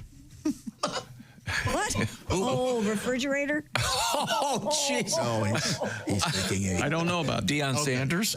Deion Sanders is prime time. That's exactly right. Both feet. Ocho Cinco. Nice. Chad Ochocinco. Chad Ochocinco. That's right. What's his last name? The playmaker. Chad Johnson. Oh. Ah. I don't know the playmaker. Who's the playmaker? I don't know who the playmaker. Michael Irvin. You remember Michael Irvin? Yeah. He used to be somebody. Yeah, very nice, very nice. Night Train Lane. Oh, of course. Dick Lane. That's the defensive back for the Lions. And that's the problem with my underpants. Night Train Lane. Don't have a lane for There's not a big enough dick lane. I need a bigger. These new underwear, I'm telling you. My favorite. You remember what Christian Okoye, running back for the Chiefs, remember what his nickname was? Oh, no, but it's a beautiful name. The Nigerian Nightmare. That's so awesome. Isn't that the best? Oh, that is great. Jim Brown is the Nigerian Nightmare. Moose, Daryl Johnston, running back, fullback. Who was Moose Cholak? Was that a boxer? I don't remember Moose Cholak. That's a wrestler. Wrestler? Mm-hmm. Okay. The Minister of Defense. Oh. Reggie White. That's such a great nickname, too. Megatron. Calvin Johnson. Retired after 9 years. Mean Joe Green. They laughed at him when they, Is he mean when they first tried? Isn't that considered one of the most famous television commercials of all time? I guess so. Mean Joe. Juice. That's OJ. That's OJ. Or Killer. If this were a Jeopardy category, do you think you'd clear it? Maybe. You do very well. Yeah, I think so. Joe Cool. Joe Theismann. Snoopy. Joe Montana. Ironhead. Did Joe Theismann have a nickname? He did not. Oh. Ironhead's Craig Hayward. Iron Mike. That'd be Mike Tyson, of course. Mike Ditka. What? Mike Ditka. Mike Tyson didn't play football. Oh, no. These are strictly football. I'm sorry. Yeah. When you say Iron Mike, though, I think 90% of people are going to go Mike Tyson. One of my other favorites, the Honey Badger. Honey Badger don't care. No. Tyrann Mathieu. Yeah. He plays for the Saints also. Galloping Ghost, Tom. Here you go. This is right up your alley. That's red. That goes way, way, way back. Galloping Ghost. Who was the White Shadow? That was a bad TV show. Yes. Ken Howard, which was a great TV. That's basketball, isn't it? Yes. Okay. What's coming up in sports? Deacon Jones. What's coming up in sports? Cheetah, The Bus, Broadway Joe. We're done. And Time. Fireball Whiskey coming up. Okay, good. This is the Bob and Tom Show.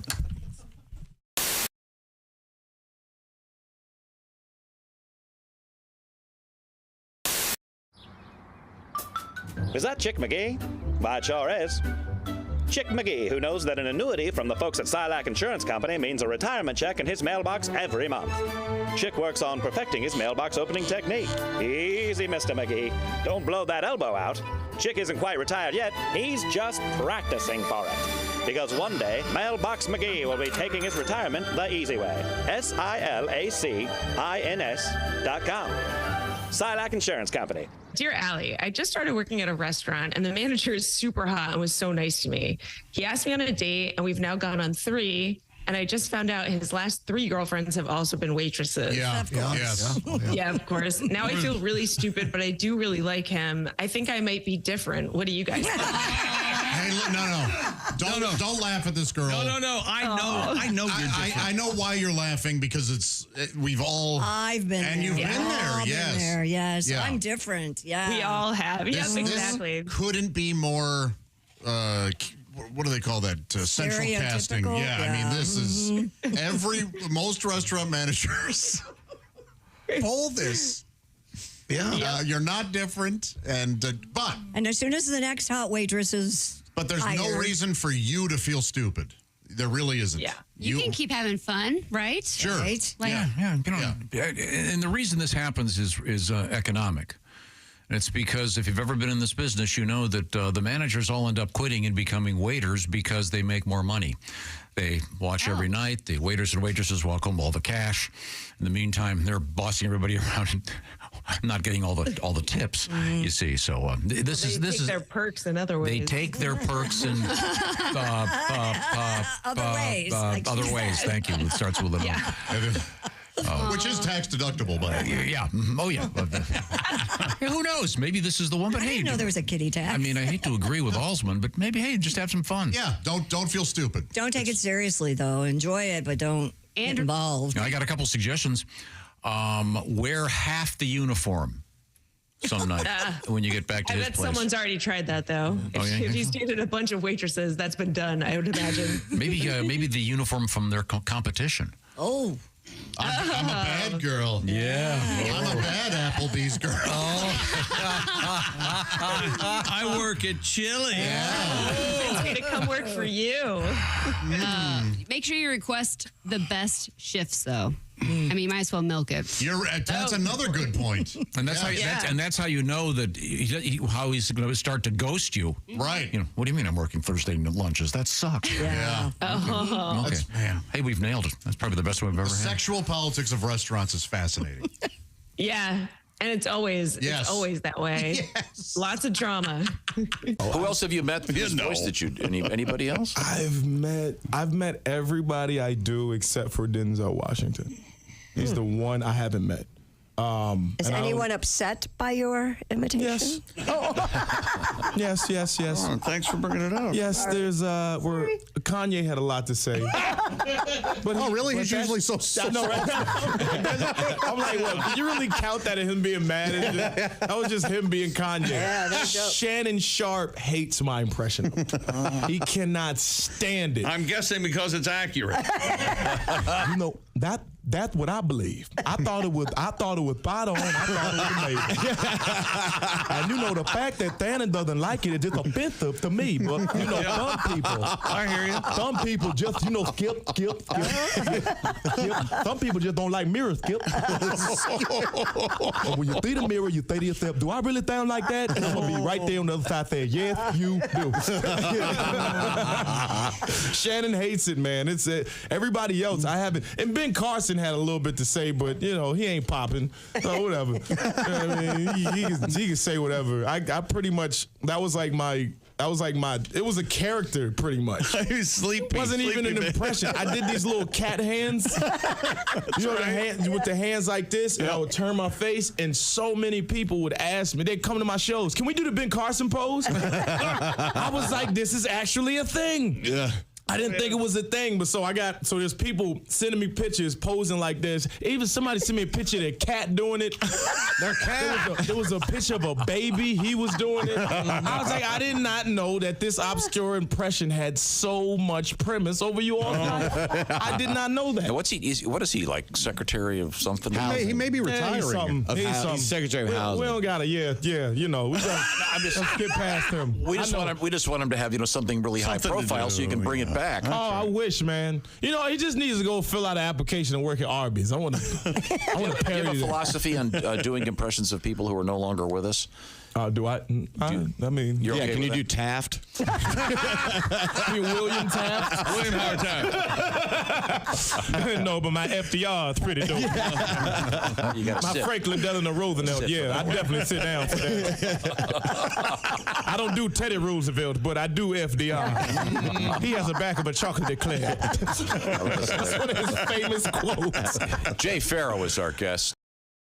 Okay, let's go see Bob and Tom. Yeah! You can't say it on the air. Trust me. Not the way you want to do it. I've been over this 100 times. If you say that, we're going to get a fine. We're not going to get a fine. The average idiot's going to perceive it as the noun. No.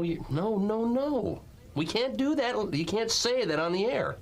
It has no meaning as a verb, whereas my term can be taken two ways. That's why the joke has a joke. No, you can't do that. Kids, let me just ask you this. Am I right? The only way to make this joke funny, you've got to use the word cornhole.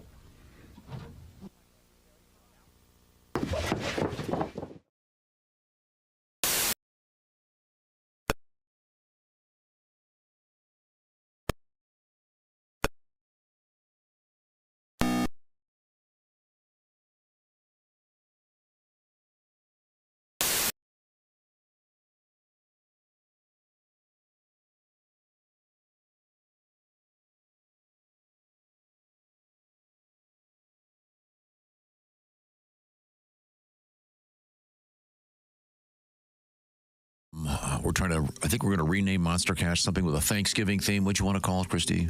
I said Cranberry Cash, but I think I like that. Welcome back to the Bob and Tom Show. Hello. Are you a big fan of Hump Day, Tom? No. You got the Hump Day blues? No. I'm actually glad that the election's over. People who use the phrase Hump Day, I try to distance myself from them. Humpty Dump. It's a general rule. Humpty Dumpty, I'm a big fan of. Oh, yeah? You like that story? I loved Humpty Dumpty. Humpty. I'm still getting in the girl's pants. Oh, I don't have it this morning. Oh, Humpty Dumpty. Oh, I'm missing it. Dance to the hump. Huh. Do me, baby. Don't you? I'll do the Humpty Hump. Do me, baby. Do you know the dance? First, you limp to the side like your leg was broken. Mm-hmm. Shaking and twitching, kind of like you've been smoking. Yeah. Oh, they describe you. I love that. You'd love this. There should be a channel that does nothing but play dances that are described. Songs that describe. Yeah. Yes. The way to do the dance is described. Like the hokey pokey, of course, is that's on the pedestal at the beginning. That is they clearly state how to do it. That's their mission statement. Yeah, the hokey pokey. Now, most people know the electric slide, but I'm not sure that the lyrics teach you the electric slide. I don't think they do. I have that same problem with something called the Cupid Shuffle, which is apparently crazy popular, and everyone knows it. I don't. And it's catchy, but I don't know how people learn the dance. It's weird because I don't know the Cupid Shuffle, but like 3 of my aunts do. Yes, and it'll start, and everybody gets up and goes and does the Cupid Shuffle. I thought that was in the song. How are you on the Boot Scoop Boogie? Oh. Oh, yeah. Well, but they say go to the left. To the left, to the left. But what do they mean? Oh, well, nothing is worse than. Go to the left. Remember that time I was in Hawaii. Right, to the right. I was in Hawaii and. Oh, Tom's talking. Yes. No, I'll explain why you can't play that in a minute. DJing at a leper colony and played the hokey pokey. Oh boy, yeah, they were really inappropriate. Really? Put your right foot in, indeed. And then leave it there. This is a tag to Josh's how many feet joke. I'm sorry, feet left. That was the elegant way you described Refrigerator Perry. Is that sports? Ejected. I've never been sadder in my Stupid world record. That's not true. The beverage brand Fireball.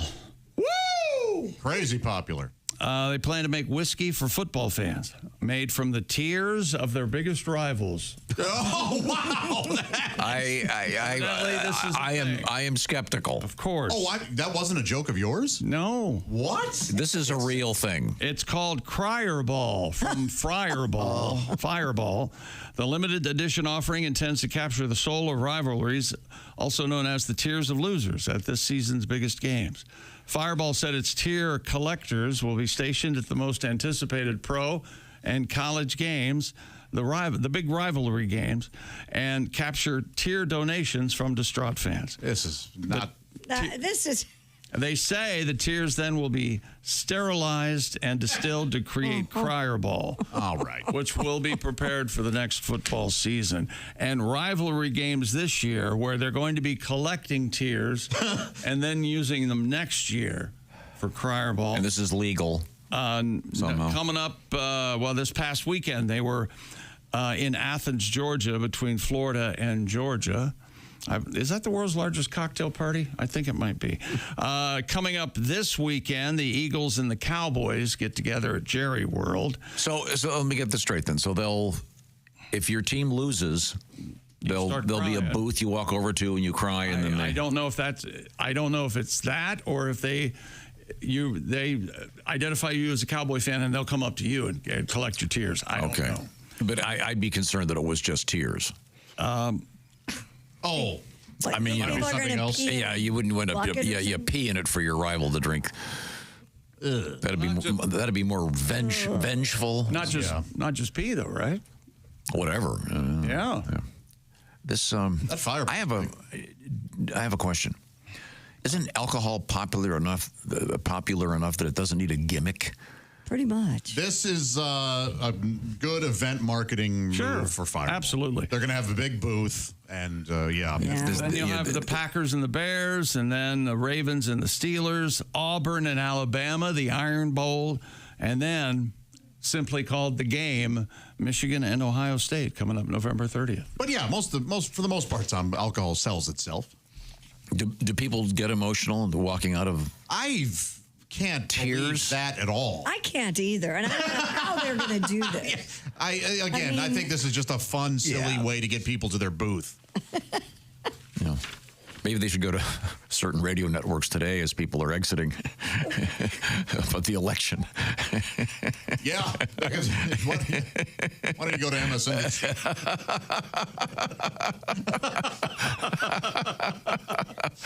What's that in your morning, Joe? It is Joe. Fascinating. Try to find a golf Stupid world record. At a golf course that isn't filled with empty fireballs. They're all over. Yeah. And what was the controversy that Fireball wasn't actually booze? It's wine or something. Small bottles are not Fireball whiskey. They are some kind of malt beverage. It's labeled. It looks very similar, it looks very similar. It's Fireball flavor. Like you get that on a Sunday. You get the Fireball. So it's got less of an whatever it is, alcohol per volume or whatever. There's a little-known codicil in the liquor law. So next year it'll be Crier Ball. Yeah, apparently. Well, so I mean, they could also take scrapings of the jock straps of the winning teams, fireballs.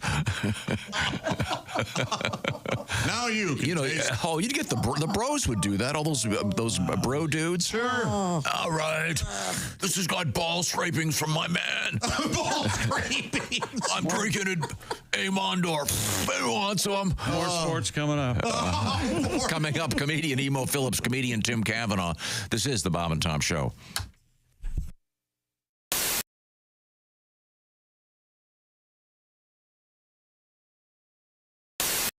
Tiki Barber here. Remember the days when I was a running back in the NFL? Well, if you're on your feet all day like I was, you get the struggle. The secret is orange insoles. Their insoles are like magic for your feet and body. They'll help you kick hip pain, sore feet, and lower back discomfort to the sidelines. Feel better, do more with orange insoles. Hey guys, Jess Hooker here from the Bob and Tom Show. Looks like the weather's gonna hold out and I am going to do the IndyCar two-seater experience. A little nervous, but I think I'll be okay. I've been coming to the race since I was about 5, so this is a dream come true. I'm ready to get in one of these cars. I just don't know if they're gonna let me go ahead and drive one. Do you think if I asked to let me sit in front, maybe? Here we go. The nerves are setting in. I'm just waiting for the excitement to trump the nerves.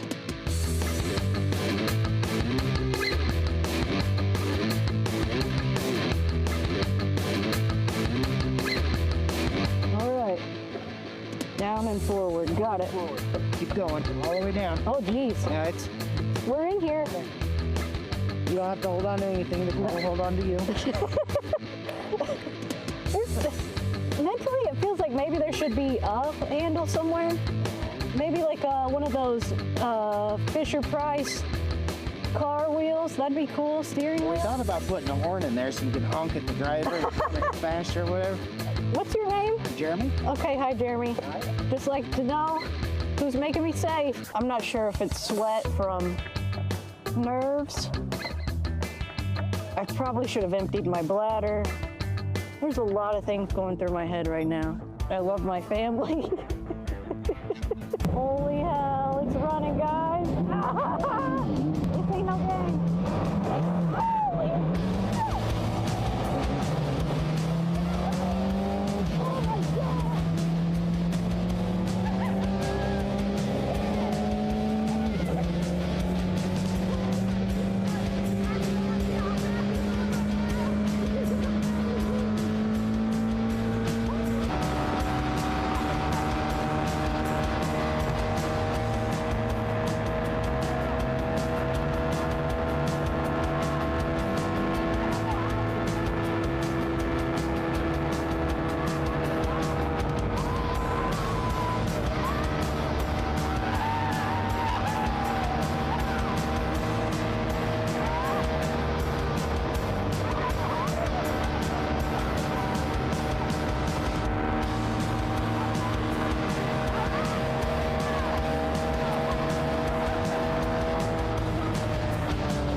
Holy hell. All right. Oh my God. The first lap, I don't know why I'm winded. I didn't do anything. First lap, oh my gosh, we're getting up to speed. This is amazing, it's awesome. Second lap, oh hell, how fast are we going? Third lap, I got a little nauseous, I'm not gonna lie. I don't know how those guys do this for hours at a time. This is nuts.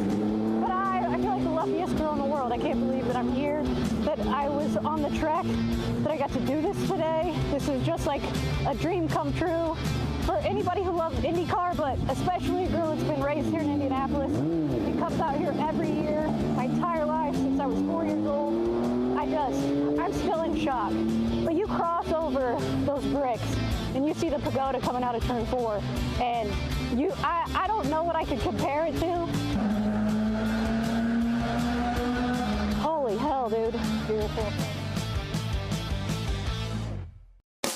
Hi, it's Josh Arnold from the Bob and Tom Show. Miss some of the show? Become a Bob and Tom VIP and subscribe to the audio and video podcasts. The Bob and Tom Show, on air, on app, and on demand.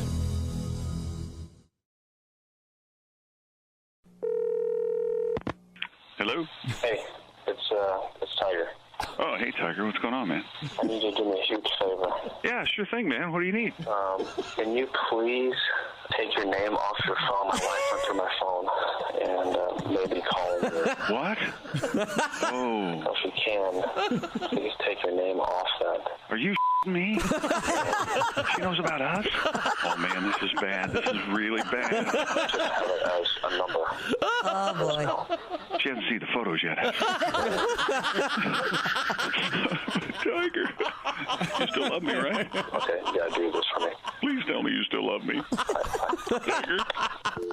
Tiger? Hello? Hello? When you become a Bob and Tom VIP member, you get more and less. Wait, what? Which one? Which one is it? More or less? It's both. VIP members get more stuff to hear and less commercials to not hear. So Bob and Tom VIP is a good deal? Yeah, more or less. Hey, looking for the link to sync with Bob and Tom VIP? Yeah? It's right there at bobandtom.com.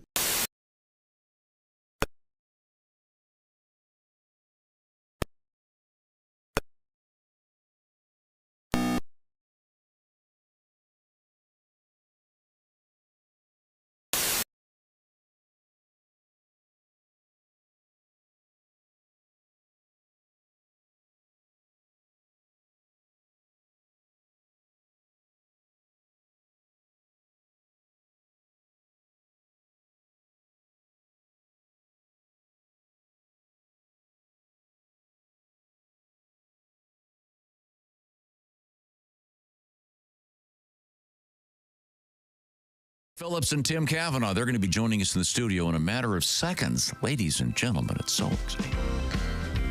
Welcome back to the Bob and Tom Show. Christy Lee at the Silac News Desk. Hello. There's Pat Godwin in the performance room. He's getting set up. Trying to talk. There's Josh Arnold. There he is. Hey, Chickster. Josh at the I Hate Steven Singer sidekick chair.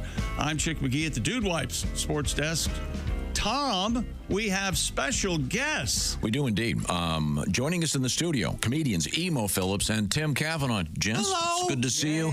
Emo, it's always a pleasure. Tim, nice to see you. I know. It's good to see me. I feel the same way, Tom. Great to see you. I went to the paint store, and there's a new shade of white. Is that right? Yeah, it's Tim Cavanagh white. You have to wear sunglasses to look at it. It's You're saying this? Pardon me? Well, I mean, come on, to be Tom. fair to Tom, Tim is whiter than Tom. Yeah, no, I am. I'm whiter than, I think Marsha Cross might be whiter than me. Casper, the friendly ghost. There we go. He's friendly. Yes, perhaps. Not like the other ghosts I've heard. Edgar Winter. Now, the fellas are on the road. I should point this out. Emo and Tim in person in Helium, St. Louis, coming up tomorrow night, and then Friday and Saturday at the legendary Mason City Limits in Mason City, Illinois. Recently blessed by the presence of Pat Godwin. Is that correct? Yeah, it was a fun place. It is. We're looking forward to you guys being there. Yeah. Yeah. Probably getting some extra chairs. Yeah. Yes. Now, we'll talk to the fellas once again in a matter of seconds. Real quick, I have to mention this. I want to congratulate Jeff Higton, Fresno, California. Higgy. The winner of Week 9. The big Higgy. Of the Bob and Tom Pigskin Picks competition. Congratulations, Jeff. We'll be talking to him tomorrow. Is it Jeff or Geoff? It's Jeff. Okay. Good. That's the better way. Yeah. You think so? My cousin's a Geoff. It's fine. And you always talk badly about it. I do not. Yeah. What is the distinction? Other than spelling, is one Jeffrey and one... I think both can be Jeffrey. Yeah. Although one can be Joffrey, I believe. Oh. Joffrey is a ballet. I'm just saying. Look it up. The Joffrey. I think the Toys R Us Giraffe. Giraffe is the Geof. That would make... Yeah, you want that... is that a more formal? Does that mean it's of English it seems heritage? more. Yeah, it seems more. I see. Yeah, Well, I have one friend named Jeff. And he lives right not. He's probably listening right now. So I won't say what I was going to say. But he's a wonderful guy. I suppose we could go around the room. My older brother is Jeff, Jeff. Okay. Yeah. What are your thoughts? So, thus, ergo, a lesser Jeff. Yeah. I wouldn't say so. We used to know Jeff. I forget his last name, but he left us and works for somebody else. Oh, that's right. Yeah. So he's right. Yeah, you're right, Tom. He's dead to us now. Okay.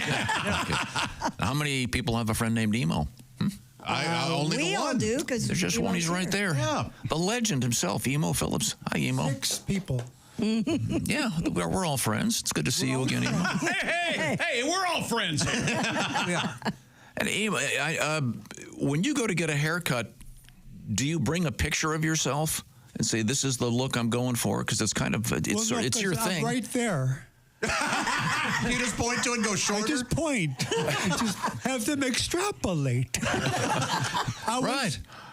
During the pandemic, you watch a lot of Netflix. And I was watching the show called Emily in Paris. Yeah. Yeah. And I was intrigued because the star of the show, a young French girl named Emily, has a haircut just like mine. Oh. Which is strange, because there's nothing else about her the least bit masculine.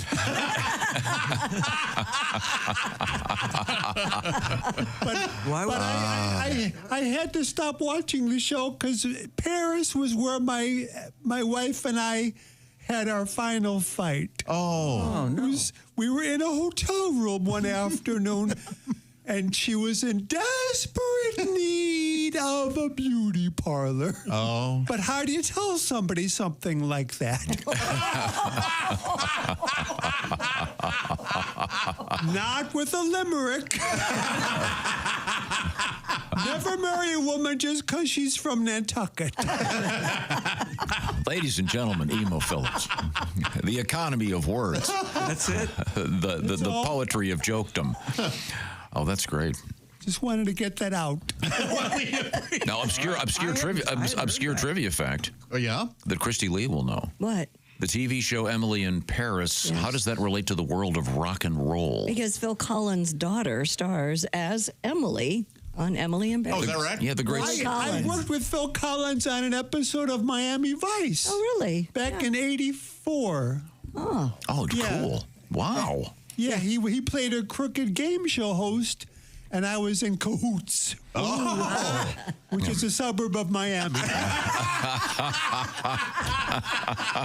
Near Hialeah, I think. Yeah. Thank you. Emo Phillips has joined us. Was when Phil Collins still had a career. And look at you, you're still going. What happened to him? He's in a wheelchair and very sad. Oh, is he? I didn't know. Yeah, oh, he's very, shoot, very I should have researched this before. You're a monster, Tim Cavanagh. Oh, Phil's having some health issues. He's a brilliant guy, and he's got a great book out there. But, I'm sorry. Did I remind you guys that Emo... I can't hear very well. Could you speak up? Emo. Are there headphones? Yeah, you're not wearing your... I'm sorry. Do I need them? No, right there. Right there in front of you. Show him, Tim. We Show could him. come in and put them on your head. No, if that'll help. it's okay. Okay. There you go. We can have them cleaned. There's the volume right there. Oh. There you go. Can you hear me now? Yeah, how do I change the station if I like classical music. A common question. We get that a lot here. Tomorrow night, Helium St. Louis for these fellows, and then Mason City Limits coming up Friday and Saturday. Right? And that's, of course, in Mason City, Illinois. Make that mistake. It's 39.7 miles south of Peoria. There you go. Okay, because there's another Mason City. Yes. Yeah. That could be problematic.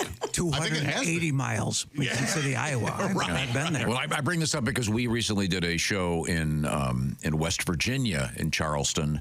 Yeah. And a couple there had driven to Charleston, South Carolina to see the show. No. They found out they were in the wrong place, got in the car and kept driving. Oh, my God. This happens to me a lot. Every time I do a show, there's always somebody who decides to drive somewhere else.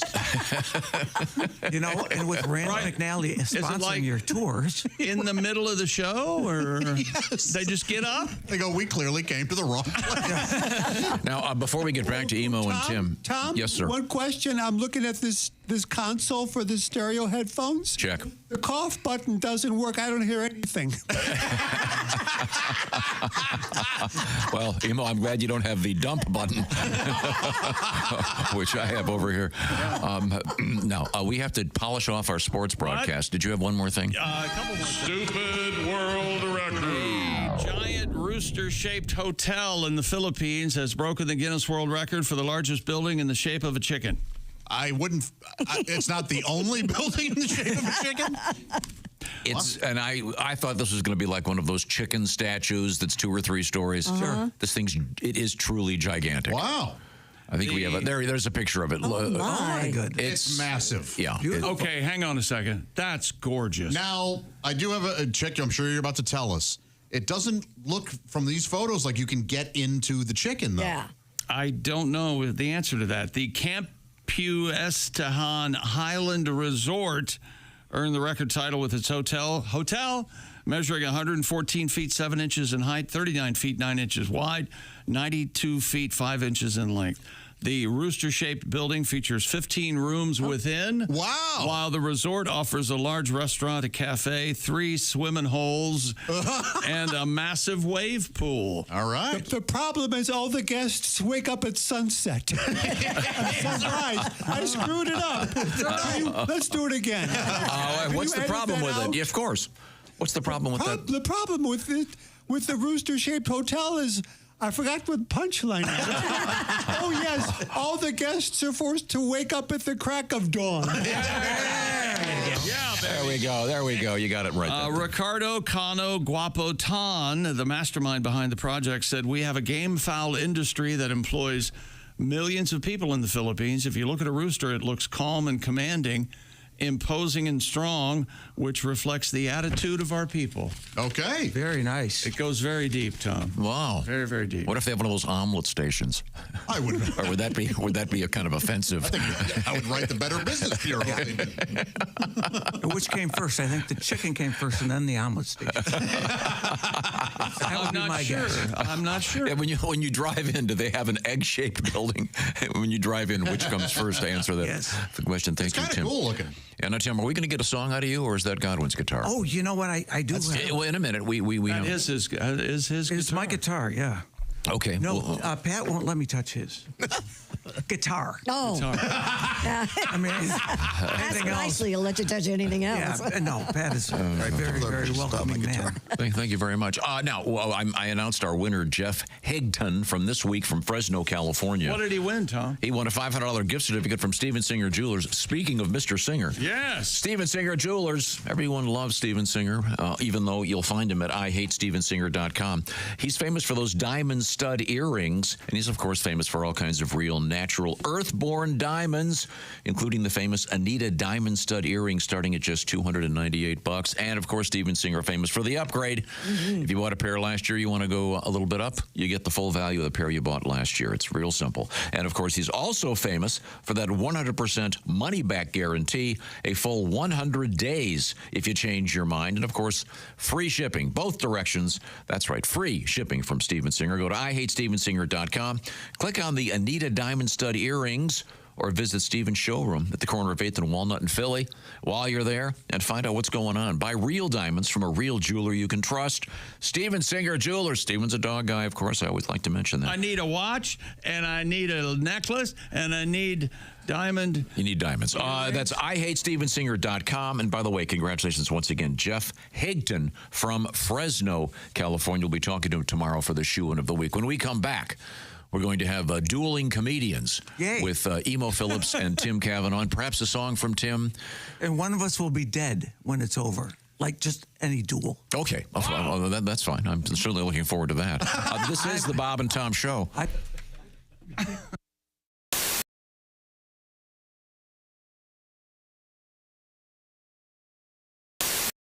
Okay, once again, Josh has put them on over his... Okay. Okay, so now in the groin area there is Well, that looks ridiculous. Whoa, whoa. Oh, is she turning it on?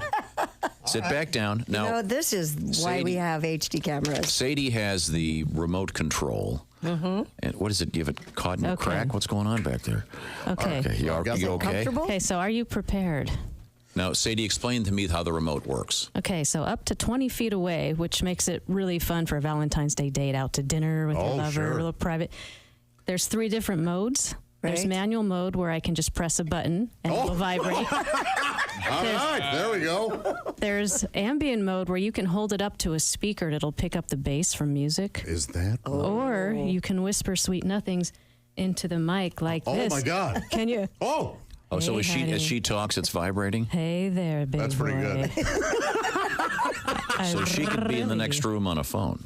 Really? Here, I'm going to step over here. Oh, okay. Now Sadie's leaving and walking away over to Chick's mic. All right. And oh my God. Oh, she's whispering. Talking to him, yeah. That feel pretty good. Oh, yeah. Let me try. Whisper sweet Wait a nothings. second. Now I've got to. Oh, it's so... He's going to be So what do I finished. do? Do I just No, it's talk? already doing it. Hey, John. Oh, no. So it's vibrating to his voice. What's going on? It's as though your lips What's going on? are up against me. Oh. Give it back to Sadie, please. How about this? Is it? Oh, goodness. Hello, my name is Alexa. Are you looking for Bob and Tom Radio? Well, it's on me. Just say, Alexa, play Bob and Tom Radio on TuneIn. Now, good luck. Hello, Bob and Tom Show. Hey, Bob and Tom, it's Donnie Bates. Thank God. I don't break yet, so I gotta get off before I get in trouble. But Chick, we got you on speaker. The guys here at work are wanting you to do Jodie Foster talking about the electric knife. What kind of knife did you use, Dr. Lecter? Was it an electric knife, Dr. Lecter? I could hear the lambs, Dr. Lecter. This is one of your best impressions. I think this rivals your... Which one? Your Jimmy Stewart. Oh. And now Jimmy Stewart talks to Jodie Foster. What agent? What was her name in that? Starling. Agent Starling, do you see a rabbit? I don't, Dr. Stewart. And this has now, been... Can you do her doing Nell? Dr. Xavier. I can do that. Chickapay. Jody, get in the car, Jody. Please get in the car. It's not Jody, it's...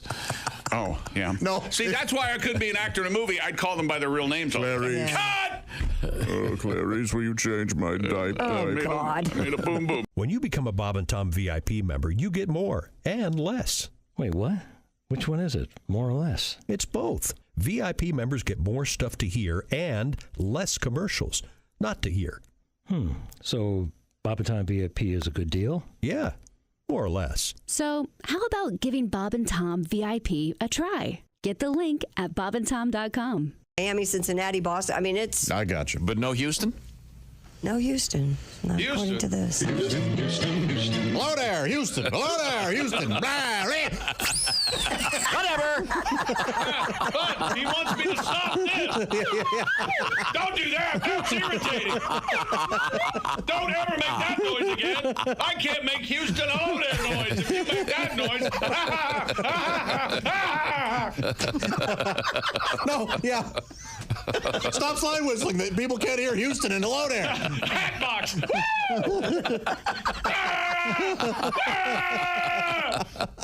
We're watching a show breakdown. Nervous breakdown. June 21st, By the show. 2018. June 21st, 2018. Houston. Hello there, Houston. Hello there. Houston.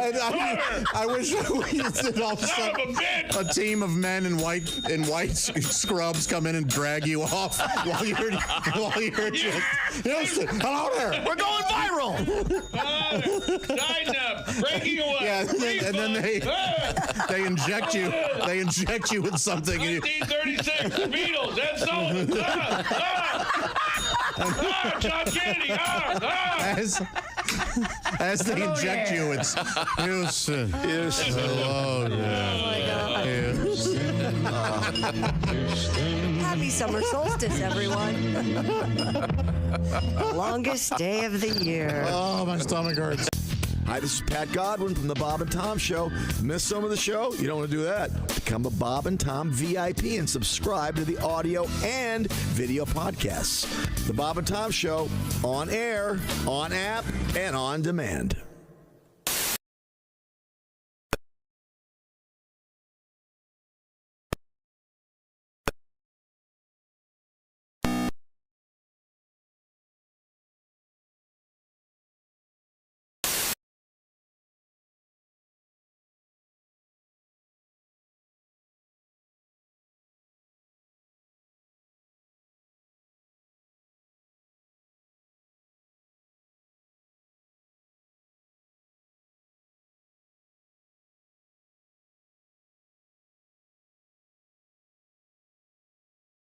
The Bob and Tom Show, Christy and Pat and Josh and Ace. I'm Chick. Hello, Tom, with our special guest. I have some really good news. Very, very special. Tim Cavanagh is going to do a song, and Emo Phillips is not going to play the clarinet along with him. Wait a minute. Well, that was a rule we made the last time because I will tell the story. Yeah, we planned to do a duet, and I went to pick Emo up in Chicago before our road trip, and he gets in the car. He's got his recorder. He says, "Do you mind if I start playing and practicing?" I said, "No, that's okay." Being the worst driver ever. Yep. Chick. Yep. Oh, I know. I pull out of the driveway, and there's a car there parked. And I hit it. Slammed right into it. And Emo was so apologetic.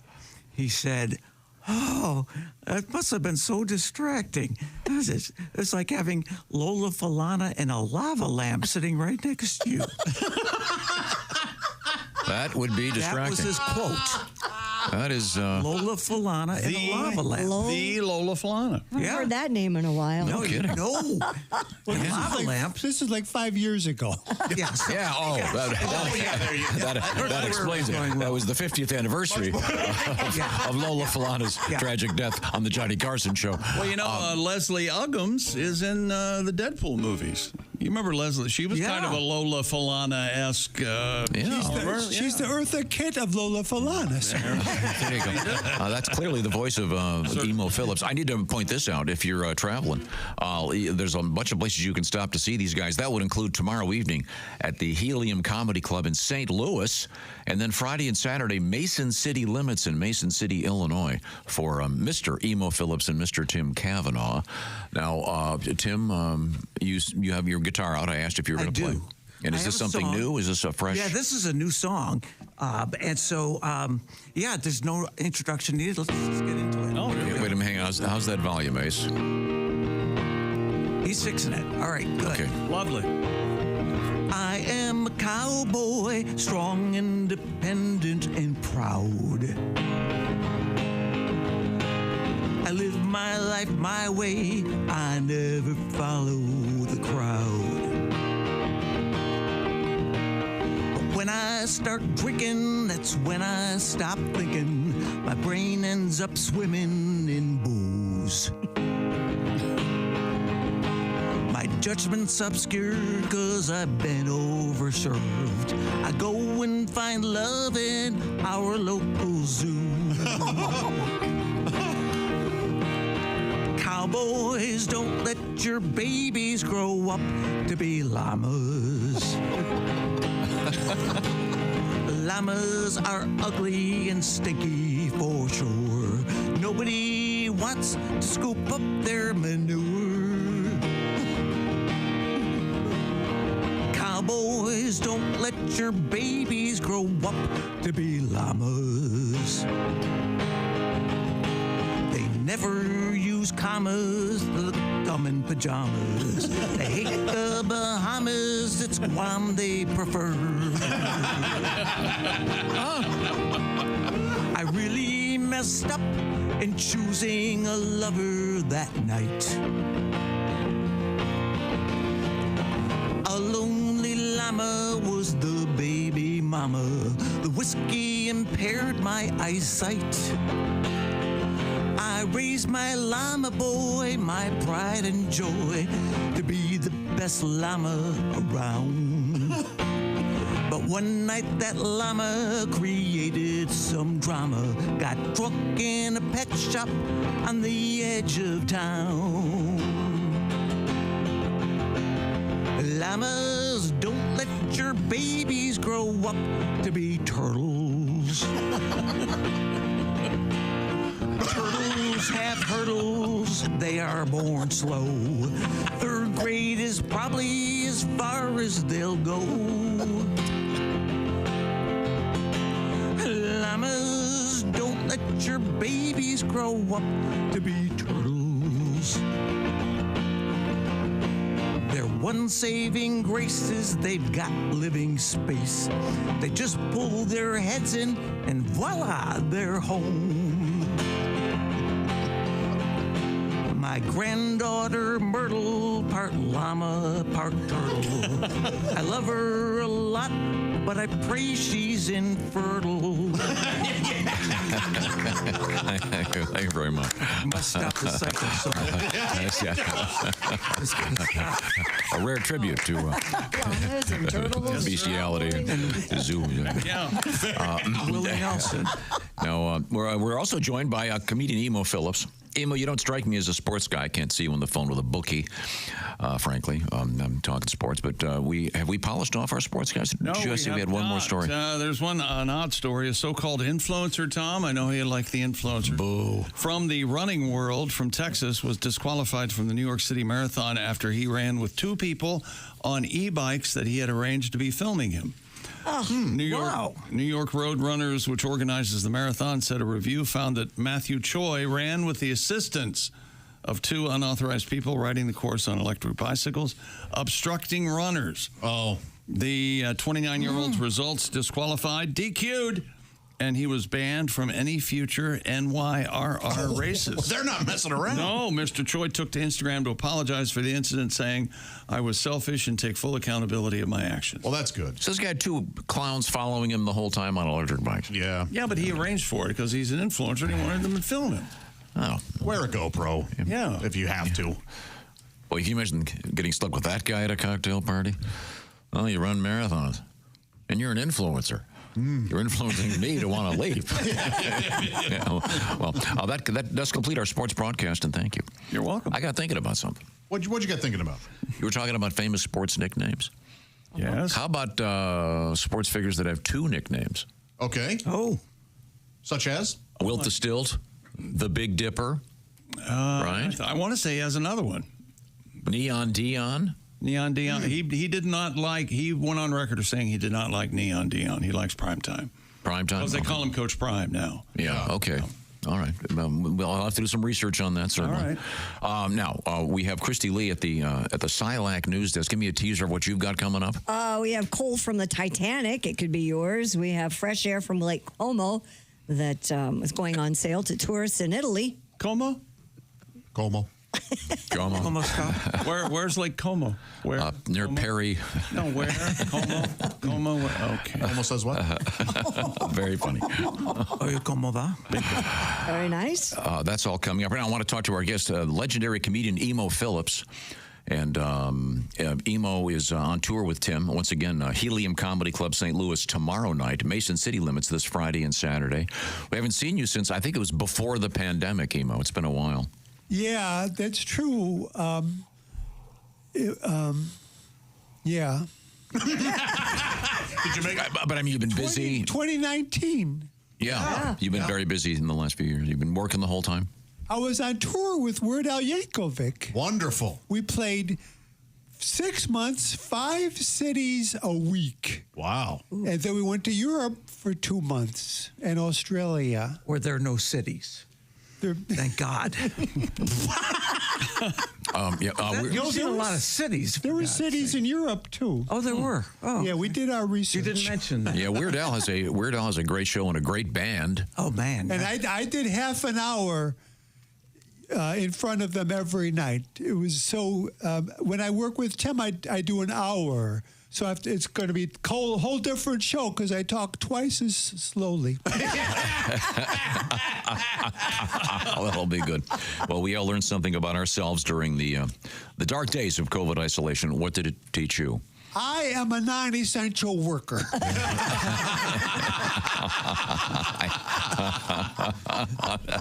I always suspected I was, but it's weird seeing it as a government proclamation. Now, are you guys old friends? What led you to tour together? Well, I'll let me answer that. All right. Tim. He wants to tour with me because I bring a smart crowd. Yeah, absolutely. I bring a bunch of smart people too. Yeah, we both bring smart people. I almost said the wrong thing. We like smart people because smart people don't heckle. If a smart person doesn't like a show, he just blames himself for not having more assiduously researched his entertainment options. Right. That's exactly right. I mean, stupid people shout, "You suck," and smart people think I suck for not Googling. That sounds like a criticism of contemporary culture in general, and not just comedy clubs. Speaking of comedy clubs, did I mention this? Tomorrow night, it's Helium in St. Louis, and then Friday and Saturday, Mason City Limits in Mason City, Illinois. And we're going to get back to the boys in just a second, but first, we have the lady of the house. She is Christy Lee. She's at the Silac News Desk. What's happening? The Department of Defense reports it cannot confirm reports from North Korea that troops in Russia are, quote, gorging on pornography. Gorging? Yes. This is a really interesting story, and they don't know if it's true or not. Gideon Rackman, who's the chief foreign affairs commentator for the Financial Times. What's his last name? Rackman. Oh, okay. I thought you said Rackman. Well, maybe it is. Rachman. Remember, if your name Rackman, you're probably going to be into porn. Rackman. He initially tweeted that, quote, a usually reliable source tells me that the North Korean soldiers who have deployed to Russia have never had unfettered access to the internet. As a result, they are... I do know something about this. In North Korea, they use porn shadow puppets.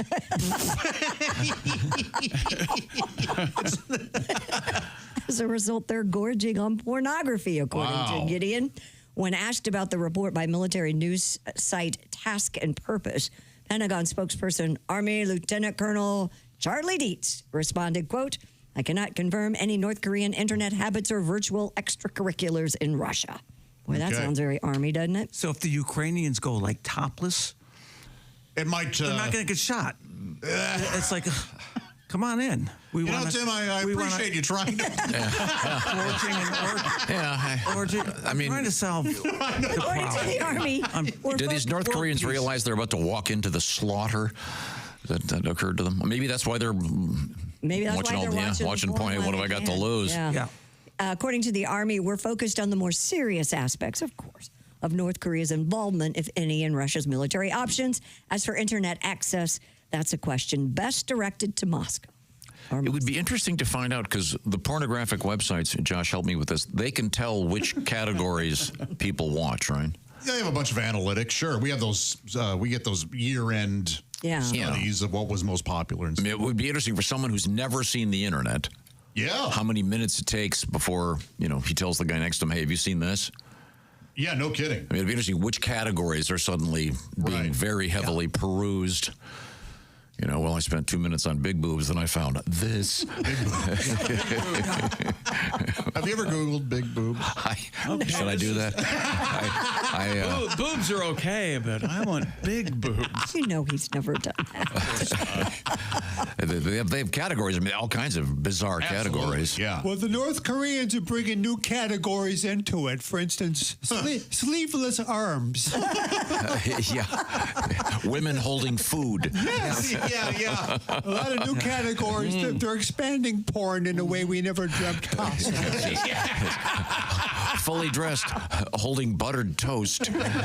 Yeah, this is an awful situation with those North Koreans. But that is fascinating. I wonder if there's anyone has ever measured what it's like for a culture that's never had the internet, how quickly they discover pornography. So they're getting their internet, I assume, from Russia. So it would be Russian porn. I mean, this is all speculation if they have what they have, but we'll see if this is confirmed by the Department of Defense. Had to be kind of a cool day for that general, whatever. Usually it's pretty serious business at the Department of Defense, but all of a sudden you're saying, well, we've got someone. All right, Johnson, go check the porno they're watching in Ukraine. Yes, sir.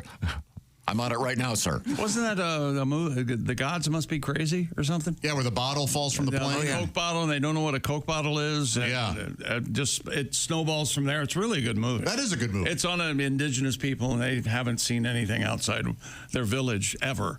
And a Coke bottle falls from the sky. Didn't we have that story last year about some of the tribes in South America? It was actually kind of a sad story. Yeah, they gave them iPads, and they were so, what's the word, user-friendly that they figured out very quickly. And then they were immediately addicted. Intuitive. Once they find Etsy, forget about it. Oh, you know what happened last week? What? Wordle hit the indigenous people. It's over. That's it. Every day, all I do is argue with these guys about Wordle. It's always the same. I haven't done it yet. Be quiet. I haven't done it yet. For the record, For the record, Jeff Oskey from our staff got it in 2 today. He's been wearing a T-shirt all morning. Annoying. I got it in 2. Annoying. I like Jeff. I know. No, you liked Jeff. Yeah, okay. Yeah. Oskey, by the way, is Pig Latin for chaos. Such Oskey going on right now. So much Oskey. Well, explains a lot about him. Oskey in the Middle East. You never got Pig Latin? Oh, it's hard. I don't understand that. No, I took 4 years of Pig Latin Did you in high really? school, so I'm pretty It's good. big among the guys. He was going to be a pig priest. So, of course, you'd want to know your Pig Latin. That's right. Okay, that's the funniest thing I've heard all year. That's so funny I can't even laugh. Oh, my God. Can you imagine a video of that? Pig priest? Yes, Pig Latin priest. Jesus K. Oskey. See, all the guys in high school people were doing that, and I was like, I don't. I'm sure it was very subtle too. It's K Oxay on the Uspay. Did you see? See, I have no idea what he just said. It's Isti Cray Elay. I think, yeah. Isti Cray. Oh, the name Christy Lee. Elay. Yeah. I was talking what they might want to handle, if you will. I can say Ace Bay. You put seen Christie's It's Tay? No, and then he put Oxfay. That sounded dirty. No, I didn't. Yes, you did. No, I didn't. Isti Cray Oxfay is what. No. Yes, you did. No, I said Oxay. No, I said Oxay. She only does the one thing. No, I was referring to the. Oh. I blame Emo on this. I blame the poetry of comedy. The Sway. Yeah. Emo Phillips on tour. Are you going to go back out with Weird Al again? I know he's got a huge tour next summer. No, but it's more of a musical tour next year, so he's gotten Puddle's Pity Party. Puddle's Pity Party. And they're playing Madison Square Garden and many, many other dates. They're doing all the sheds. And I should tell people, Weird Al's band is terrific. They are. And he's great. So well, Tim saw the show when I was on it. Yeah, I love it. I loved you. I love Bermuda Schwartz. I can't. And he didn't.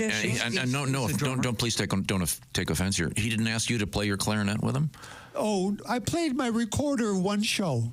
Oh, all right. Just for a little solo. Okay. Hey, can I say something about Emo? It's the best show I've ever seen. Best comedy show. 30 minutes of Emo. Oh my God. In fact, I recommend that you maybe cut it back. Yeah. But no, it's perfect. Emo is so funny, and it was so great. I played Orchestra Hall. That's where Tim. Yes. And we wound up the tour at Carnegie Hall. Cool. Oh. Yeah. So it was a great thrill. Nice. That's cool. That is cool. How'd you get there?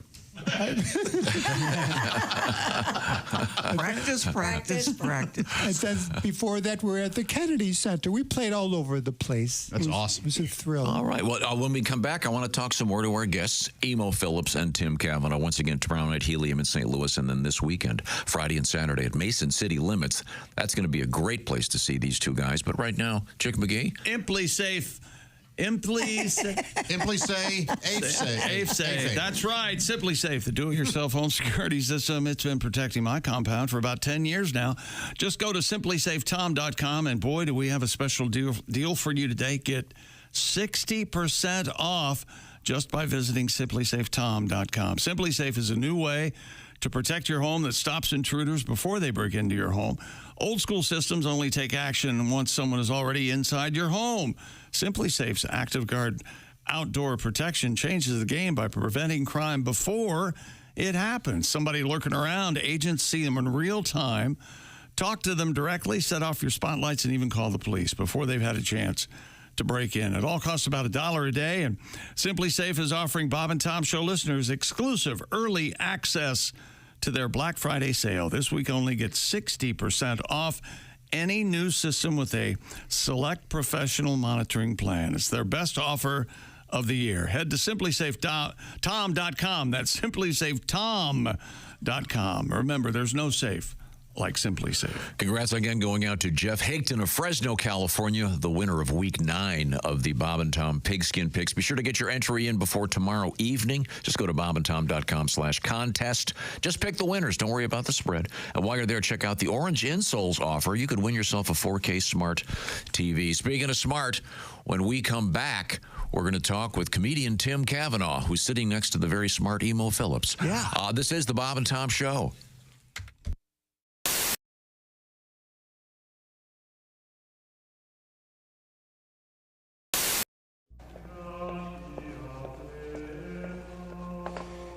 This may take a while.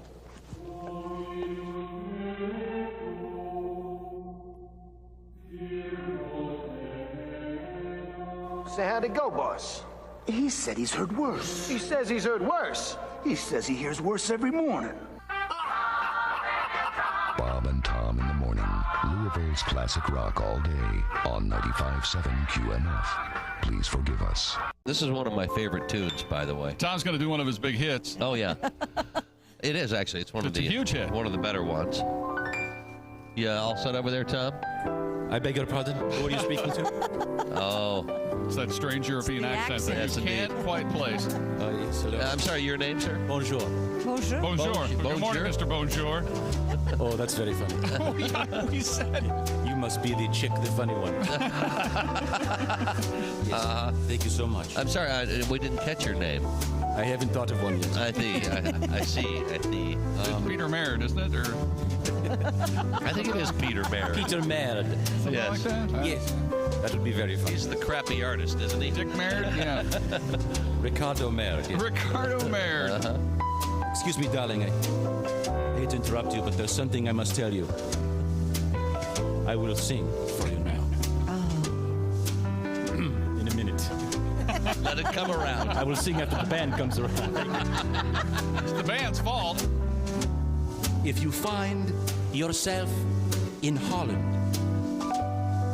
they'll say to you, how yaman. In France, they'll say, fermez la gueule. In Athens, you'll hear scarmont. In Berlin, it's Helden Sie die Schnauze! In Jakarta, it's simply bon com. Let me translate for you, darling. Shut up. Shut up. Shut up.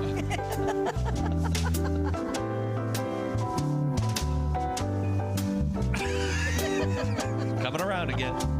Has there ever been a topic on which you don't expound? Has there ever been a moment when your mouth wasn't making a sound? Have you ever had the feeling that you might have said enough? I am begging you, my darling, shut up, shut up, shut up. Day or night, it does not matter. You still want to shoot the breeze. When I hear your constant chatter, I'm thinking, someone shoot me, please. Maestro. Now we are in the bedroom, so comfortably inclined. But the only intercourse we're having is the conversational kind. There's just one way to stop you from blabbering so much. Say hello to Mr. Johnson and shut up. Shut up. Shut up. Shut up. Shut up. Bravo. Fermez la douche. Yes. Bonjour. Maird Chevalier. Maird Chevalier. Maurice Chevalieris. Thank you. Maurice Chevalier. All right, where's my big bowl? Hey Josh, new orange insoles are in with that deep heel cup. You should see how deep this heel cup is. Deep heel cup, you say?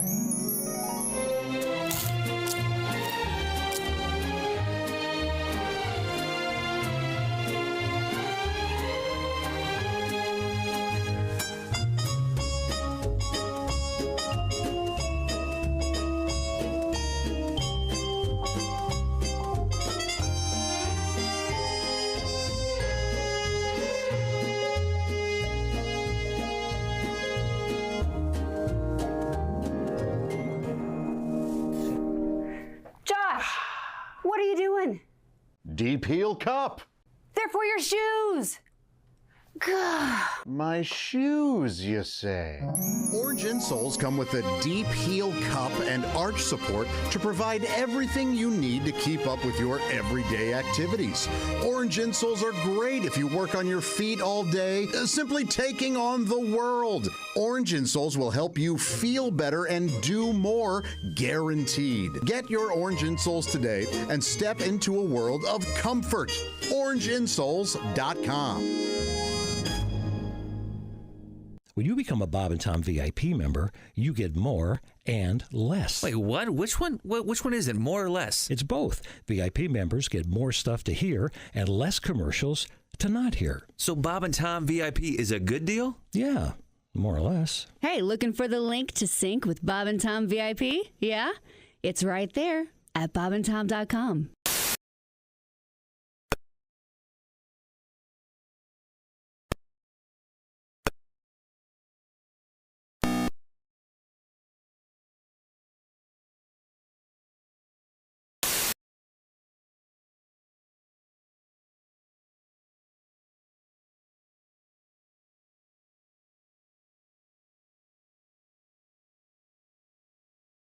Emo Phillips, tonight only with Tim Cavanagh, Helium Comedy Club. This is the one right downtown Indy.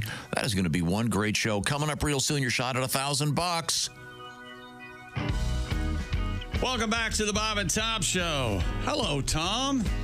Chick McGee, hello. Can you believe our guest today? I look around the room and I see you at the Dude Wipe Sports Desk. Thank you. I see Sidekick headquarters right there with Josh Arnold. Hello. That's right, Josh Arnold. Of course, it's brought to you by our friends at Steven Singer Jewelers. Stevie, we love you. And then we have Christy Lee at the Silac Insurance News Desk. And in the interview loft, comedian Tim Cavanagh. Yes, at the preparation chair. And chair. And the preparation H chair. And I want to comedian have a sponsor, too. Comedian Emo Phillips is here with us. I'm in the AMCO chair. Mm-hmm. That's good. You could be the Phillips Milk of Magnesia chair. I mean, that'd be a natural fit. You'd think. Have you ever been asked to do a commercial? I did a commercial back in the mid '80s. You know, they have gourmet ice cream these days. Sure. Haagen-Dazs or whatever. But this was the first product ever that was gourmet ice cream. It was unheard of. It was called Dove Bar. Sure. And it was the first gourmet ice cream. It was in a suburb of Chicago. And they asked me to do 6 radio announcements and a commercial. So I wrote the commercials and they won it's called the One Show Award, which is the best commercial of its category.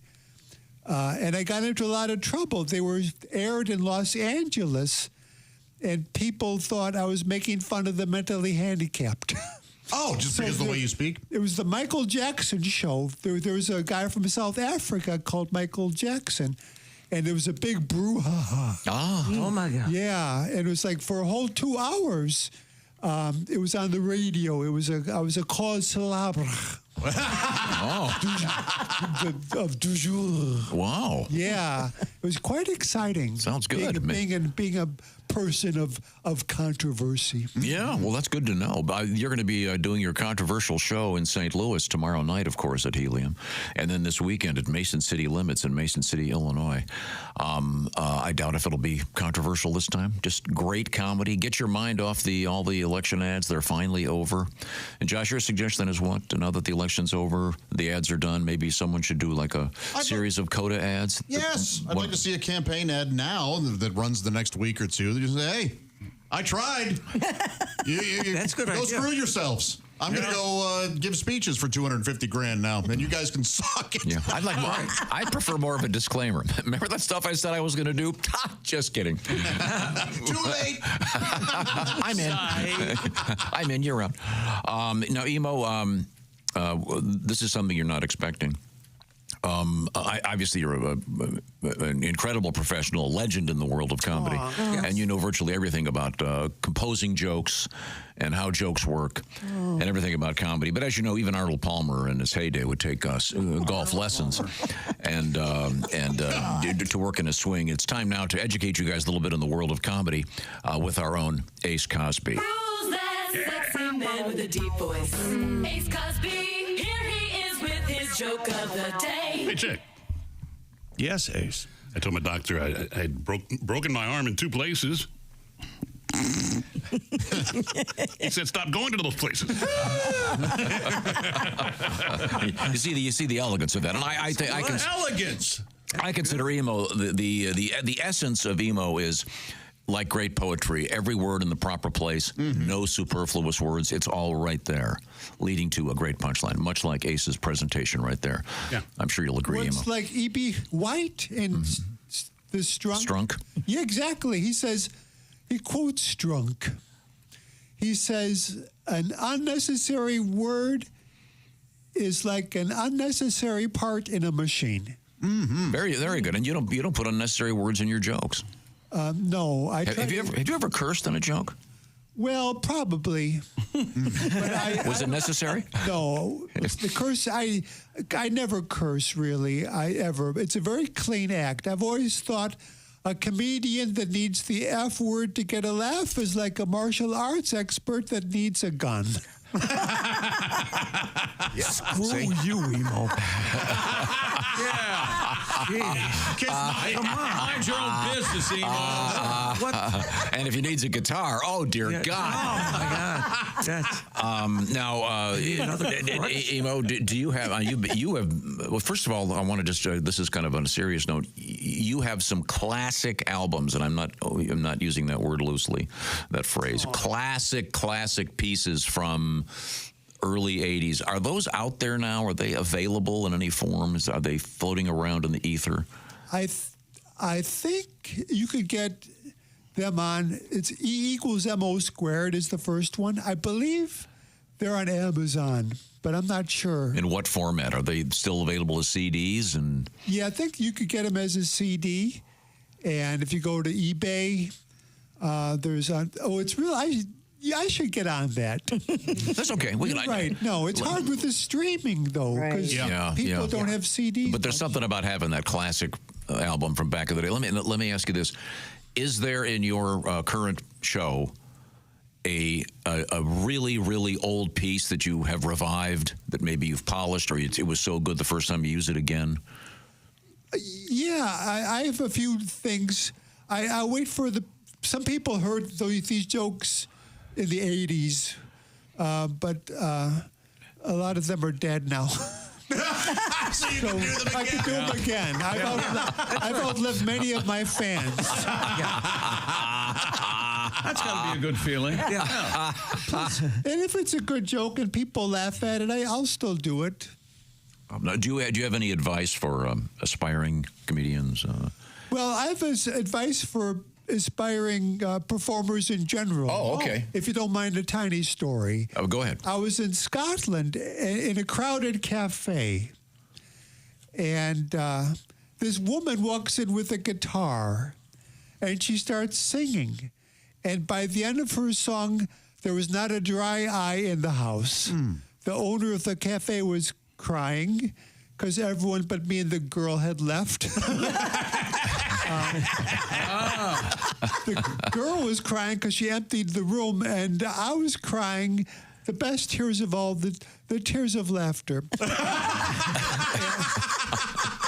And I'm walking outside, and I see her still sobbing at the bus stop. Oh. And I gave her the equivalent of, okay, hard doing math in your head. I gave her the equivalent of 145 American dollars in advice.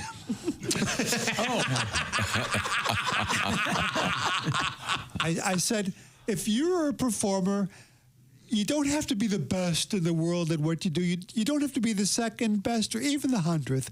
But you always have to be at least as good as if you were not there.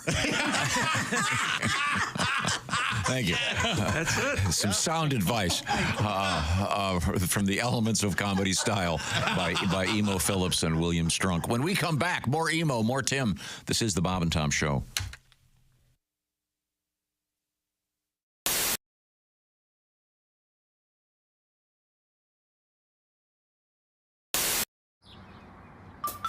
Is that Chick McGee?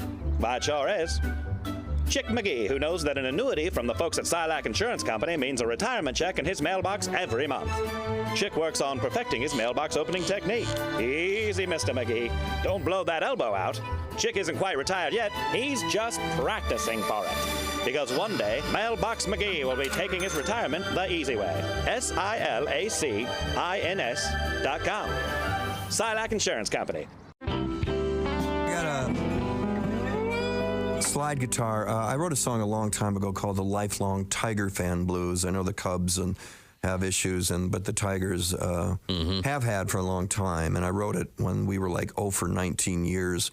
And then we got good in 2006. But then this particular season, 2010 here, we were great, and then we went off the cliff. So I rewrote it about a week ago.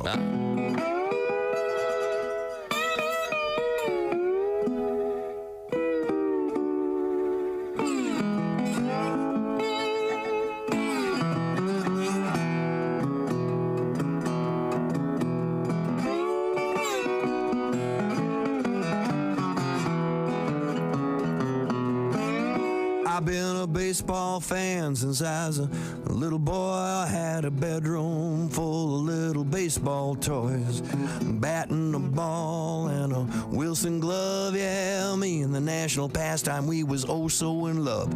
Every opening day, oh, I still get that itch. I can hardly wait for that very first pitch. All my hopes and dreams all in place. I get visions of my Tigers in a pennant race. Win or lose, I got a lifelong Tiger fan blues. 2006, we made it all the way to the fabled Fall Classic, only get a St. Louis whooping and our Detroit ass kicked. 2009, we was tied with the Twins. We had to go to Minnesota to lose it again. In 2010, started off with a bang. We was leading the league in everything.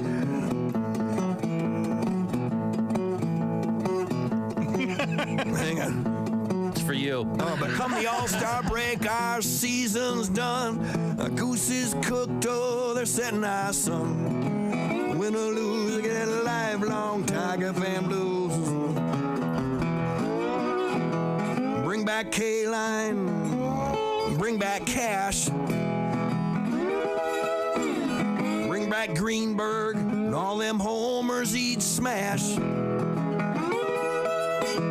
Mickey Cochran, Schoolboy Rowe, Ty Cobb, and Rocky Colavito.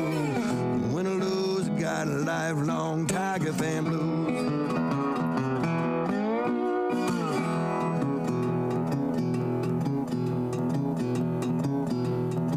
And this is the rewrite.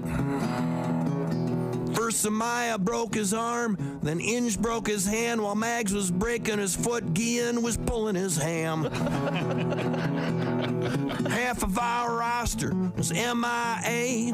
Now half of Toledo's been called up to play. I don't believe in fate. I don't believe in signs. And waiting on your destiny's a waste of time. But how the hell else can we possibly explain Armando Galarraga's imperfect game? Win or lose, I got a lifelong Tiger fan blues.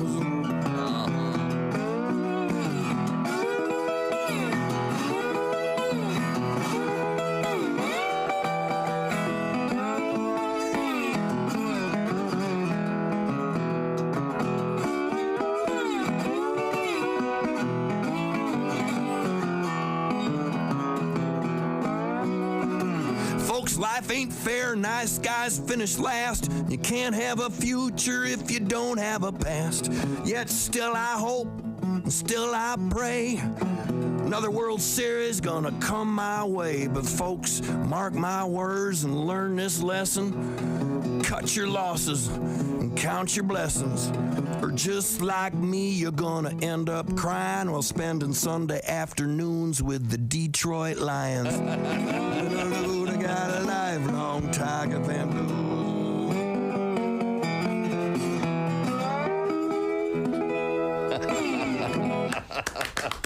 great. Oh, there's some frustration there. Jeff Daniels. The imperfect game. This woman is listening to the Bob and Tom Morning Show on Q95. That's disgusting. Why, nothing could be worse than that.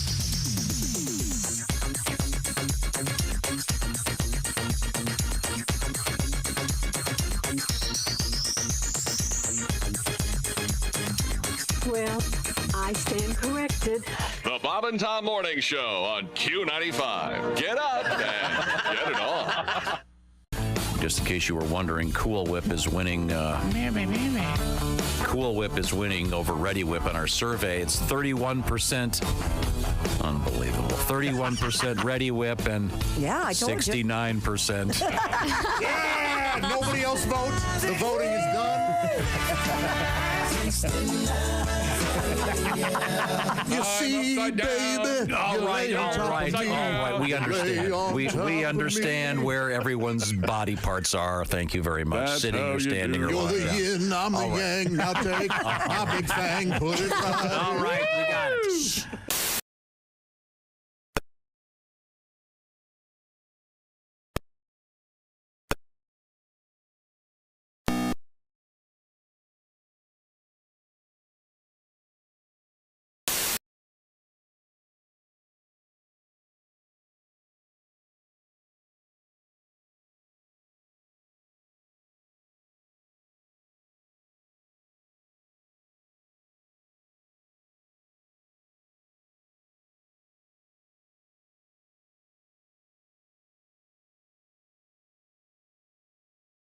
The word bank for your shot at $1,000. Tonight only, Helium Downtown, Emo Phillips, and Tim Cavanagh. Hey, welcome back to the Bob and Tom Show. Christy Lee at the Silac News Desk. Hello. There's Pat Godwin. Hey, Chick. Josh Arnold at the I Hate Steven Singer sidekick Chick. I'm Chick McGee at the Dude Wipes Sports Desk. If you're still using toilet paper, stop that. Wet cleans better than dry. That's just good science. Try Dude Wipes for the best clean pants down. There's Ace Cosby. Hey. And here's Tom with our special guest. Hanging out with the great comedian Emo Phillips and the great comedian, longtime friend of the show, Tim Cavanagh is here with us. Tim, we love them both. Tim, you're looking good, Tim. Thank you. I feel good. Good. It's great to be back here. I haven't been here in such a long time. It's great. It's good to see everybody in person. It's really good to see you. Yeah. Well, don't go that far. I mean, no, let her go. No one ever, a woman has never ever said that to me. Oh. Yeah, Christy really harasses you. In the green room, I couldn't help I'm but married. notice you were spanking his tush. Yeah. Would you stop? His wife is listening. She grabbed his junk. She's very, very nice. Chris I is love very Christy. nice. I Oh, love me? Christy. Or I know my wife is too. Yeah. Okay, the love fest is over. Let's move on here. All right. No, I've been there's apparently going to be a dated, if you will, segment of our program involving birthdays. Is that correct? Oh, yes. Okay. We have this official theme music for the Tim Cavanagh birthday. Hey, everybody. It's time once again for Tim Cavanagh's Cavalcade of Celebrity Birthdays. I'm comedian Tim Cavanagh. Funny already. Art Garfunkel and Ike Turner share a November 5th birthday. Oh, yes, yesterday. Two men also have this in common. Neither would have been a celebrity except for their amazing partners. Paul Simon of Simon and Garfunkel and Mike of Mike and Ike. Right. Celebrating birthday number 36 is actress Emma Stone. She won the Best Picture Oscar, or Best Actress Oscar, rather, last year for her performance in the movie Poor Things, for which she was paid $22.5 million. Wow. So I'm guessing the title Poor Things refers to the rest of the cast. One talented singer who's been on the verge of making the celebrity birthday list for a couple of years has now finally broken through. Thanks to her 2023 mega hit Kill Bill, SZA has made the cut. Oh. Oh, I see. That's it. And cut SZA. Somehow Harry Shearer has not. There we go. Okay, the great singer-songwriter Eddie Rabbitt would have turned 83 this month. 3 weeks ago, his family, for personal reasons, requested that his body be exhumed. But the Undertaker refused, saying, I'm not going down that rabbit hole. You know? Oh, yikes. Dig it. Dig it. I can dig it. Born this week back in 1831 was James Garfield, the 20th president of the United States. Now, I'm a big fan of presidential biographies, so I bought the book Garfield, The Early Years, and I learned that he actually started out as a cartoon cat. Isn't that something? In a later edition, the same author claimed that Garfield wasn't assassinated, he was just put down. That sounds better, doesn't it? Yeah. Born this month back in 1917 was Indian Prime Minister Indira Gandhi. In 1969, she married a young American actor by the name of Danny DeVito. Oh, yeah? They had an unforgettable wedding. At the end of the ceremony, they walked out of the church to the Iron Butterfly classic. Indira Gandhi DeVito. Don't you know that I love you? Sally. Indira Gandhi DeVito, baby. Thank you guys. That sounded like a closer to me. That was awesome. But no, he's pushing up. Let's see. We just had Halloween, and last week a trick-or-treater came to my house. I said to this little girl, "Oh, don't you look scary in that skeleton costume?" She said, "I'm not a skeleton, silly. I'm Maria Shriver." Yeah. That's right. 69 this month. And finally, okay, here we go. Oh, all right. Born back in 1887 was Chiang Kai-shek, who ruled China for 47 years. He first gained notoriety as a great military leader who famously dismissed all the cowards from his military. In fact, he was the first one to call General Tso chicken. And eventually ordered him to go. That's it. That's it, ladies and gentlemen. Tim Cavanagh. Oh, that is beautiful. I was wrong. Gorgeous piece of business. The closer was the closer. You called it. Yes. Man. Wow, Thank you, guys. That was excellent. Now, as I understand, there's a little bit of a challenge here.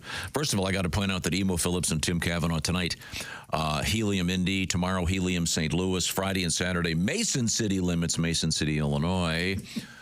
But apparently there's a little competition between you two guys, I've been told. And well, last time we did the show together, we did a little bit called Rim Shot Corner. Okay. And these are just dumb jokes or good jokes, some of them. Okay. We'll let you decide. Now, does this require the rim shot? Would that be at all helpful? No. It's I think we went. Yeah, no. If you do a rim shot, it's just got to be just the rim shot. Not the Greg Hahn rim shot, just the regular rim shot. Ooh, that's gonna require another hour of No. Okay, forget about it. Here we go. All right. Here's I'll do one, then Emo will do one, and we'll see what happens. I'm nervous too. There's a new movie coming out next month that sounds really good. It's a comedy about a native Alaskan caught up in a case of mistaken identity called "He's Not That Inuit." I'm no good in the morning till I've had that first hot piping pot of coffee. Oh, I've tried other enemas. My sister bought me a snow globe for my birthday. I don't think she paid top dollar for it. I mean, the thing just rains. I get a little extra, you get the flake. Yeah. Nice. My nephew said, "Uncle Emo, are you giving me a puppy for Christmas?" I said, Now, you've been shaking the box."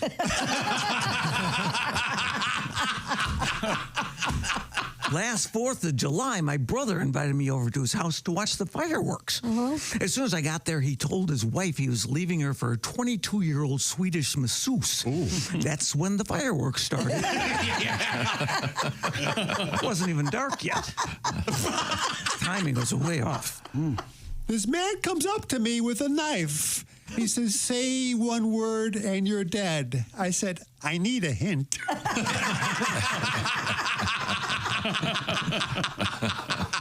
Last weekend, I had my family over.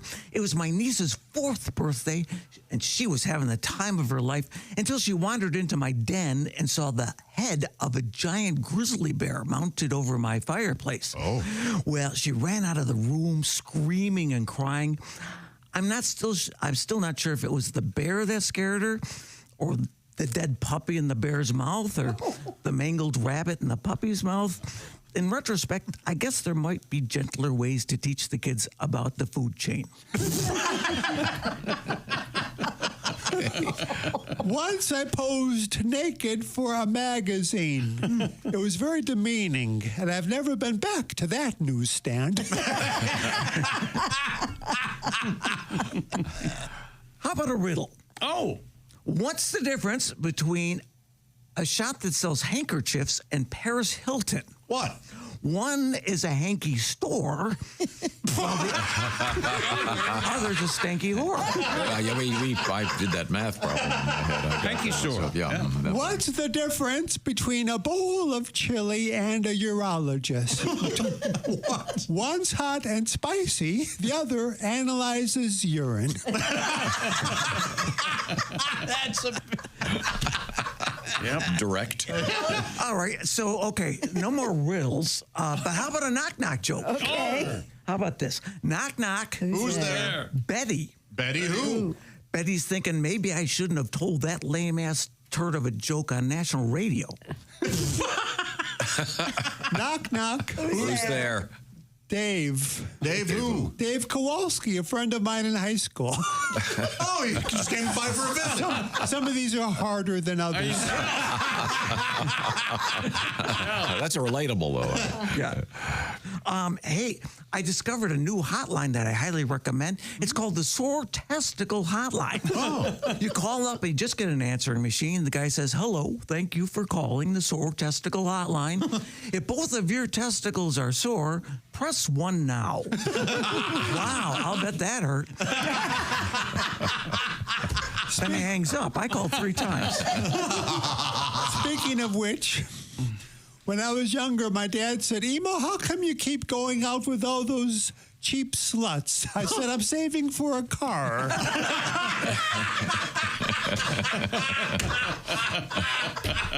My cousin went to jail for drug possession. It was a complete misunderstanding. I saw the police report. It said when the suspect bent over, I could see his crack as plain as day. See, it was his crack. He had crack on him. Oh, okay. Emo, you tell one of yours. That's how we'll handle this. Once my mom caught me in bed with a chicken. There was egg on my face.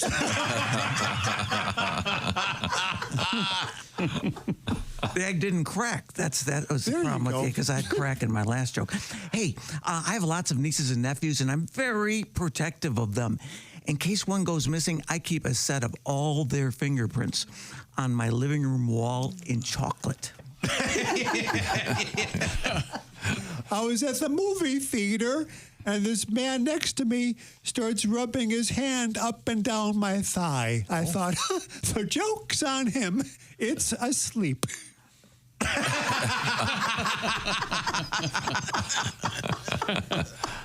7.5 years ago, a spaceship landed in my backyard. An alien came out and walked right toward me. I'm thinking, well, he looks friendly, but what if he speaks a language I don't understand? Then he says, take me to your leader. And I thought, oh no, he speaks metric. I don't know what a leader is. A leader, like a court. When I was a kid, I used to sleep on rubber sheets, but now I'm a man. I can take the witness. Okay, there you go. I think I understand Darwinism pretty well, but social Darwinism is a lot trickier, which I found out the hard way. I was at a party and I struck up a conversation with a woman there. I said, "My, that's a beautiful dress. if you don't mind me asking, is that a vestigial tail poking out? The woman was incensed, so I quickly added, or are you just happy to see me? That was not the savor that I thought it might be. Right. Okay. I caught my wife in bed with another man. I was crushed. I said, "Get off me, you two." The middle of a Twister game is not the time to find out that your Aunt Grace has a prosthetic left foot.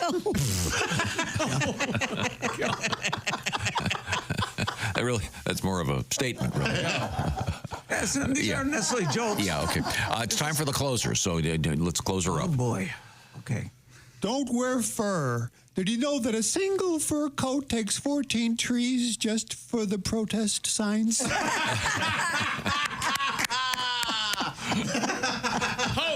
Tim, back to you. Last night, I had a dream that they erected a memorial to all the jokes I'd ever written that had died. And as people filed past for every joke, there was a moment of silence. Again. Is that it? We can. Let's let Emo Phillips polish this baby off. Oh, boy. Okay. My wife always laughs during sex. It doesn't matter what she's reading. Thank you very much. Tim Cavanagh and Emo Phillips, ladies and gentlemen, right now. I want to do a survey says 61% of Americans over 50 are kind of worried about what's going to happen when they retire. Is Social Security be enough? Is that going to cover everything? Social Security? I don't know. I doubt it. How about having one thing less to worry about? This is where annuities comes in, and the experts on annuities, the Silac Insurance Company. Many of our parents had that gig where they got the gold watch and kept getting that paycheck. That's not going to happen for most of us. So find out what annuities are all about from the Silac Insurance people. Just go to SILACINS.com and see if you qualify. Certain restrictions apply. Maybe you can get in on the action. Find out what I'm talking about. Or just go to bobandtom.com, and Chick McGee will guide you through how to access information from the Silac Insurance Company. Have that paycheck come into your mailbox every month. That'll be very convenient. Or even directly deposited, so you don't even have to take that trip out to the mailbox. Find out all the details. SILAC.com.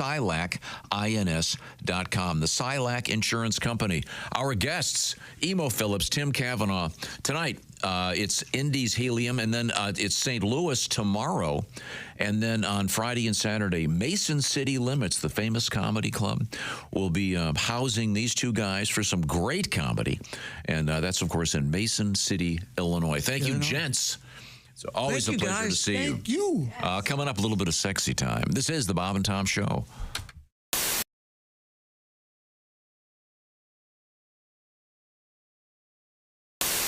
All right, where's my big bowl? Hey, Josh, new orange insoles are in with that deep heel cup. You should see how deep this heel cup is. Deep heel cup, you say?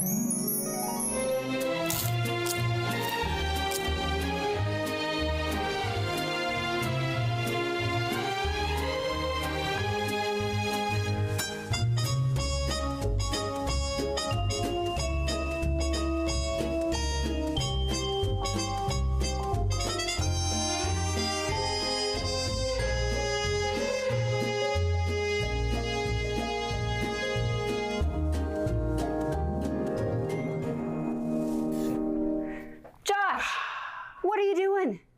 Deep heel cup. They're for your shoes. Gah. My shoes, you say?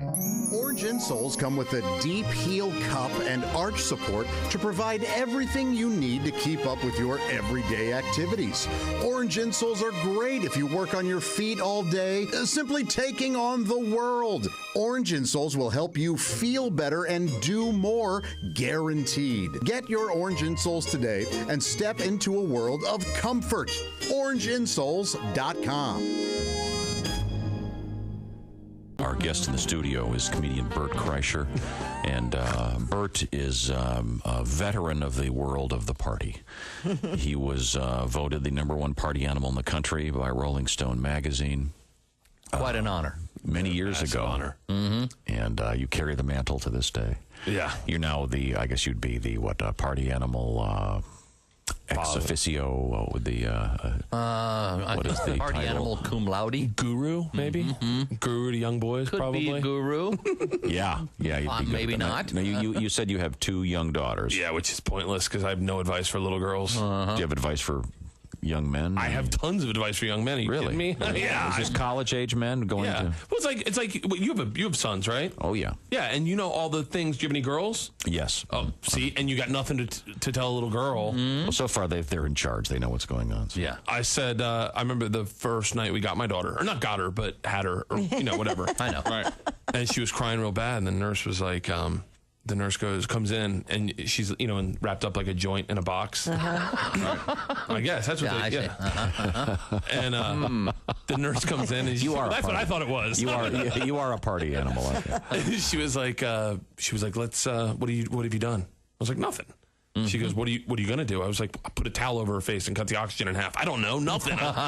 And she goes, here's what you do: take her head, put it by your heart, take your pinky, place it on her lower lip, and allow her to draw it in. That'll calm her down. So I do it, and sure enough, as soon as I put it on her lower lip, my daughter draws it in like she's trying to rip the nail off. Just, I'm like, we're stopping this tonight. Yeah. I'm not raising a daughter where that is her coping mechanism. That's a good point. She gets a little spook, just, no, thank you. But I was massively unprepared for girls. I just didn't know. I never even listened to women. The only advice I got, and this for boys, you ever get into a fight with a girl? This works every time. I did this with my wife. 12 words. You are right. I am wrong. I love you, honey. You win. And you squash it. Really? You take her in your arms, you carry her into the bedroom, and you cuddle like a team, like a coalition. Scratch her back and let her go to sleep together, happy. She won. And that night while she's sleeping, cut her hair. Not a lot, just a little bit, so you know you won. Great advice for a boy, unapplicable for a girl. Bert Kreischer's our guest. I'm glad we have this on tape because you're going to be dead very soon, I think. We can use that as evidence, I think. Yeah, you're going to be wheeled out of your own home in a gurney. Yeah, I have no idea. It's forever, right? What am I counting the days for? You think guys doing life in prison count the days? I don't think so. You do your time, I'll do mine. Oh, no, I got out. You got out? Yeah. I escaped.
Hey, welcome back to the Bob and Tom Show. Christy Lee at the Silac News Desk. Hello. There's Pat Godwin. Hey. Jess Hooker's here. Hi. There's Josh Arnold. Hi there. At the I Hate Steven Singer sidekick chair, there's Ace Cosby. Hey. I'm Chick McGee at the Dude Wipes Sports Desk. Here's Tom, and it's time of that part of the week where we take a look at love troubles. That's right. We try to fix everybody's love troubles. Try? I don't think so. And representing the distaff side of things today, we do have Jess Hooker and Christy Lee, and our hostess. She is the lovely Alli Breen. You'll find her on OnlyFans at ALLIB. And you'll find her on your favorite social media platforms at ALLI pause, Breen. Hi, Allie. Perfect. Hi, how are you? Good. Now, what color do you call that? Oh, God. Are you talking about my sweater? Yeah. Yes, pink. Just Very pink. Just pink. Okay. Go ahead. Say what you want to say. No. No. Something about being all pink? No, Like he wants to say titty pink. Oh, titty pink. Titty pink. Tiddy. Tiddy That is is that really a yes. color? It Wow. is a color, yes. Yeah. Awkward, certainly, to Did bring not it know up. that. Yeah, exactly. Hard to use that in a compliment for a woman, most likely. And then you have to say Without two getting D's. smacked. You have to say it's got two D's, then that becomes even more awkward. And then you go, you must be blind if you're looking at these. Now it's time to check in with Sexy Time. They send you the letters. We solve all their problems. What have you got? Dear Allie, I went through a really bad breakup and my best male friend got me through it. He rubbed my back, gave me ice cream, watched movies with me, talked till 3 a.m., did it all. Here we go. All my friends said he was just trying to bang me, and I said, really, he wasn't.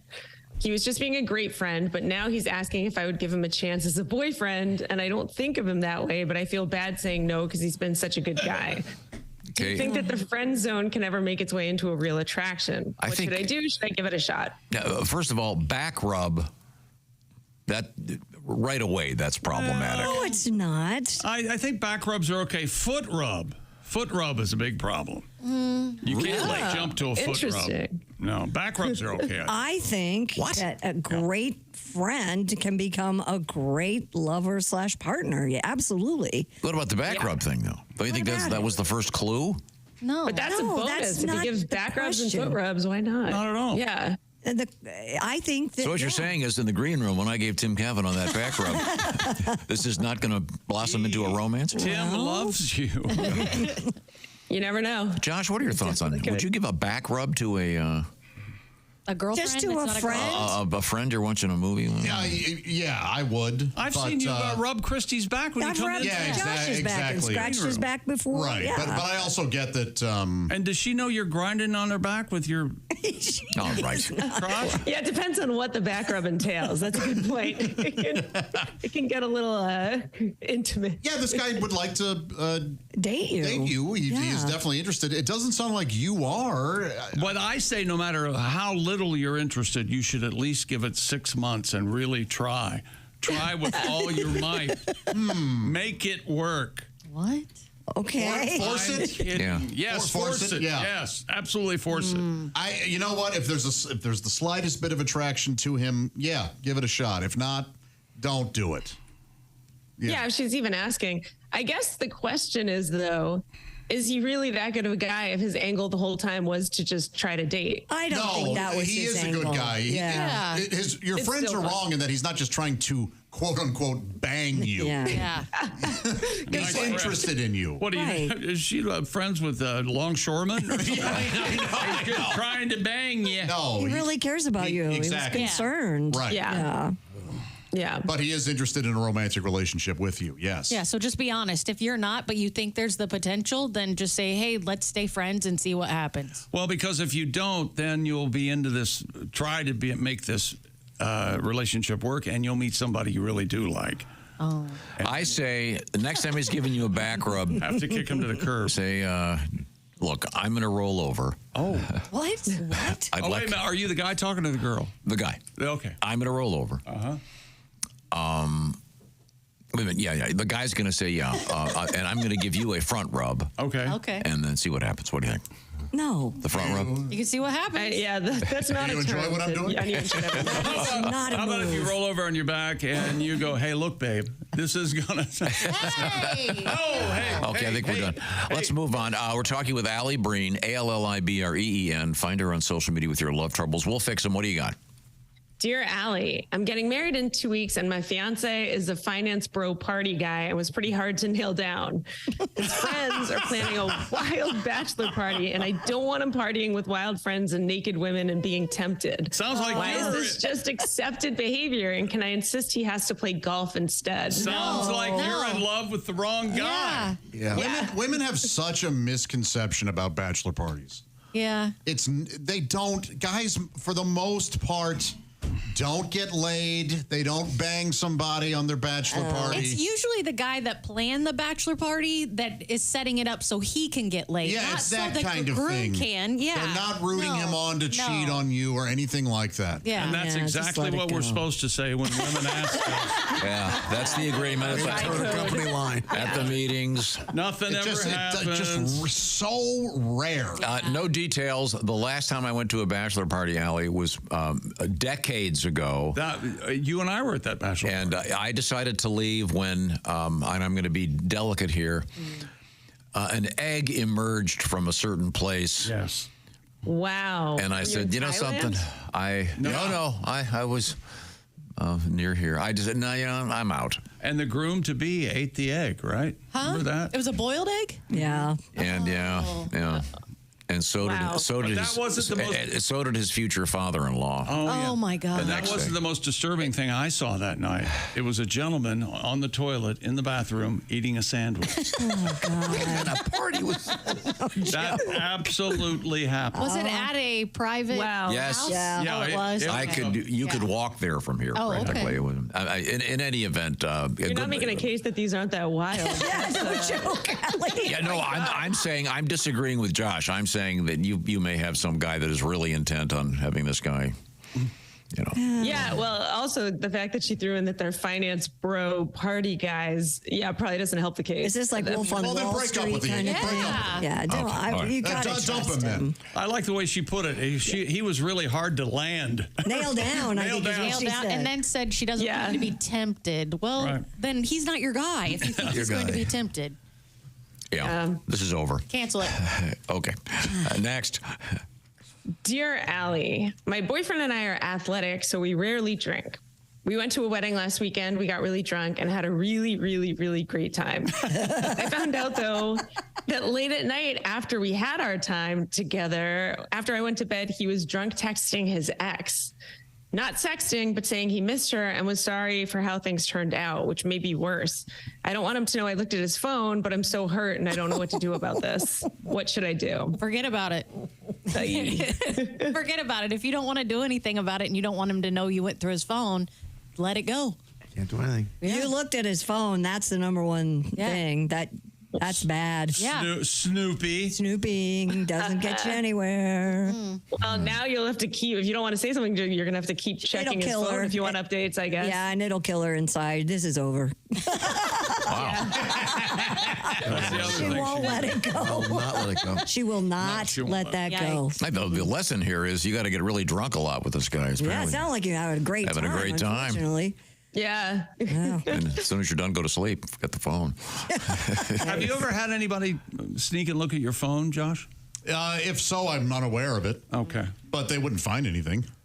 Didn't they have an app where if somebody picks up your phone that's not you, it automatically takes a picture of them? Isn't that? Oh, really? No, but someone should make that app. That's a good. Yeah, I've never seen heard it of that. online, but I don't know if it's real. I thought so. Yeah, I don't know if it's. How would that work? But Face ID. A Face ID, and it's not you. It automatically takes a picture, but you can't. But isn't the camera on the other side? No, you got two front-facing camera. Yeah, it goes both sides, both ways. You got okay.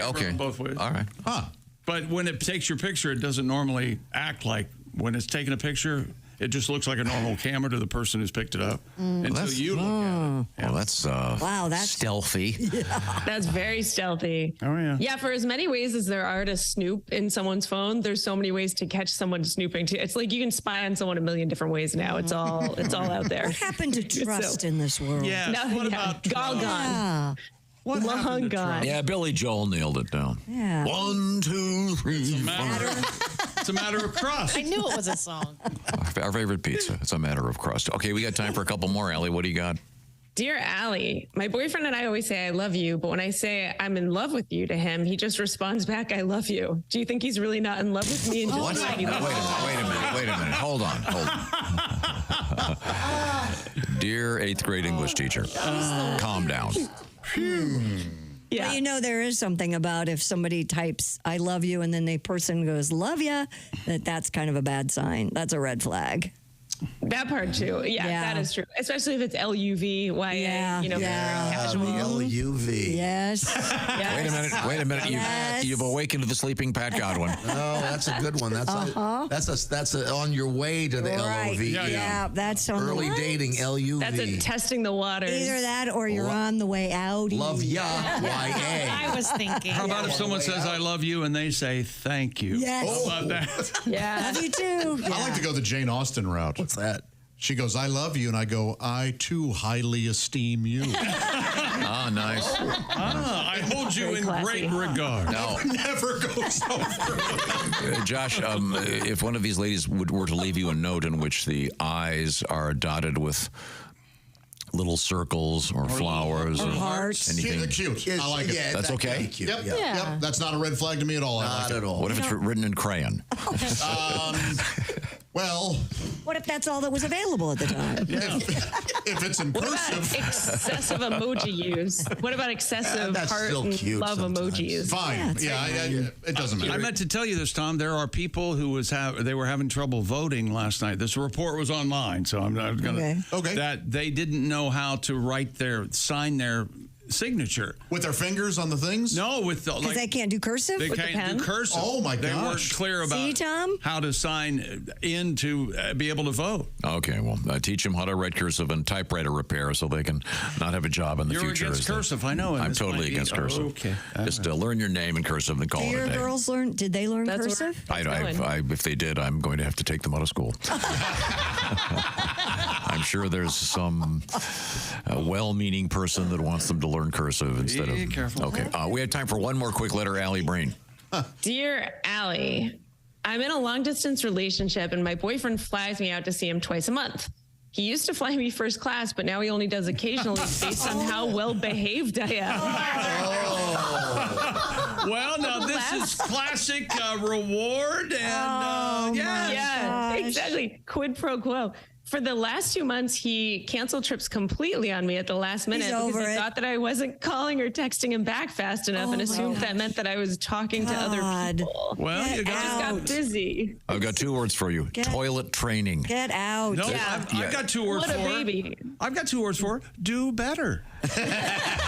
There we go. This is really Just get out. What are you hilarious. doing? I thought it was kind of a fun, Yeah. sort of game, you've been a little naughty. Sure. Yeah. Like kind of a fun thing, Yes. but now it sounds like it's a little crazy. Yeah, this is gonna get a lot worse. Yeah, you don't need that. And the phrase you're looking for is quim pro quo.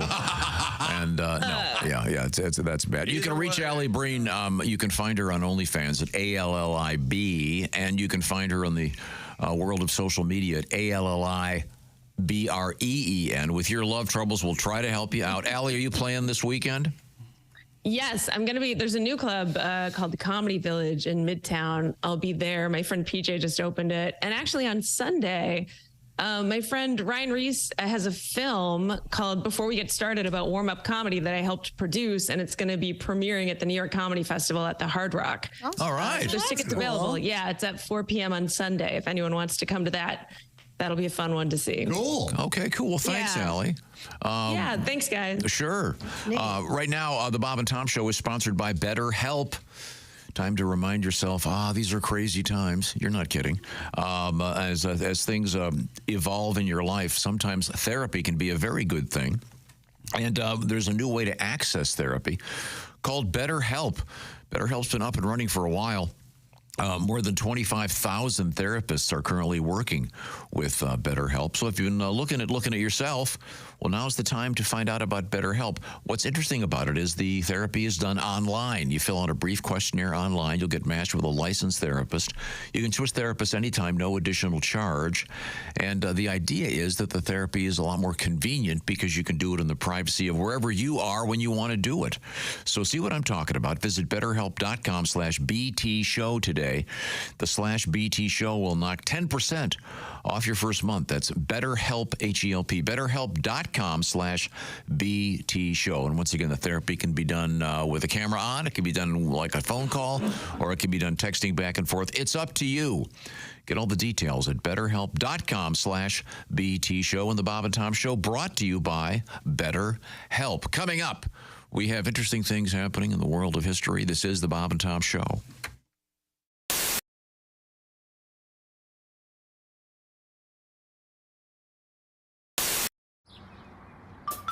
Is that Chick McGee? Why, it sure is. Chick McGee, who knows that an annuity from the folks at Silac Insurance Company means a retirement check in his mailbox every month. Chick works on perfecting his mailbox opening technique. Easy, Mr. McGee. Don't blow that elbow out. Chick isn't quite retired yet. He's just practicing for it. Because one day, Mailbox McGee will be taking his retirement the easy way. SILACINS.com. Silac Insurance Company. No, I'm not trying to be critical. I'm just. This is what the Surgeon General is saying. I know. So I think those women who can't are pretty much, by and large, selfish, aren't they? Screw you, Chick. Yeah. Don't you wish just once they'd have a day, one day a year, where you could say whatever you wanted in the radio? Just so that one time. I'm over here working, okay? Uh-huh. You know what you could do? What? Walk in there and have Dean do it for you. You walk in there, tell Chick what you want to say, and he can fix it for you. A few minutes ago, Chick said something mean to Christy, and she... I didn't. Was that mean? I was Yes, just it making was. an observation. I was saying that some women are unable to breastfeed for a number of reasons, and you said... The main reason I can think of is because they're selfish. Okay, so Christy She wanted... seems very well adjusted Right and now. very Christy intelligent. wanted to respond, and I have great faith in our editor.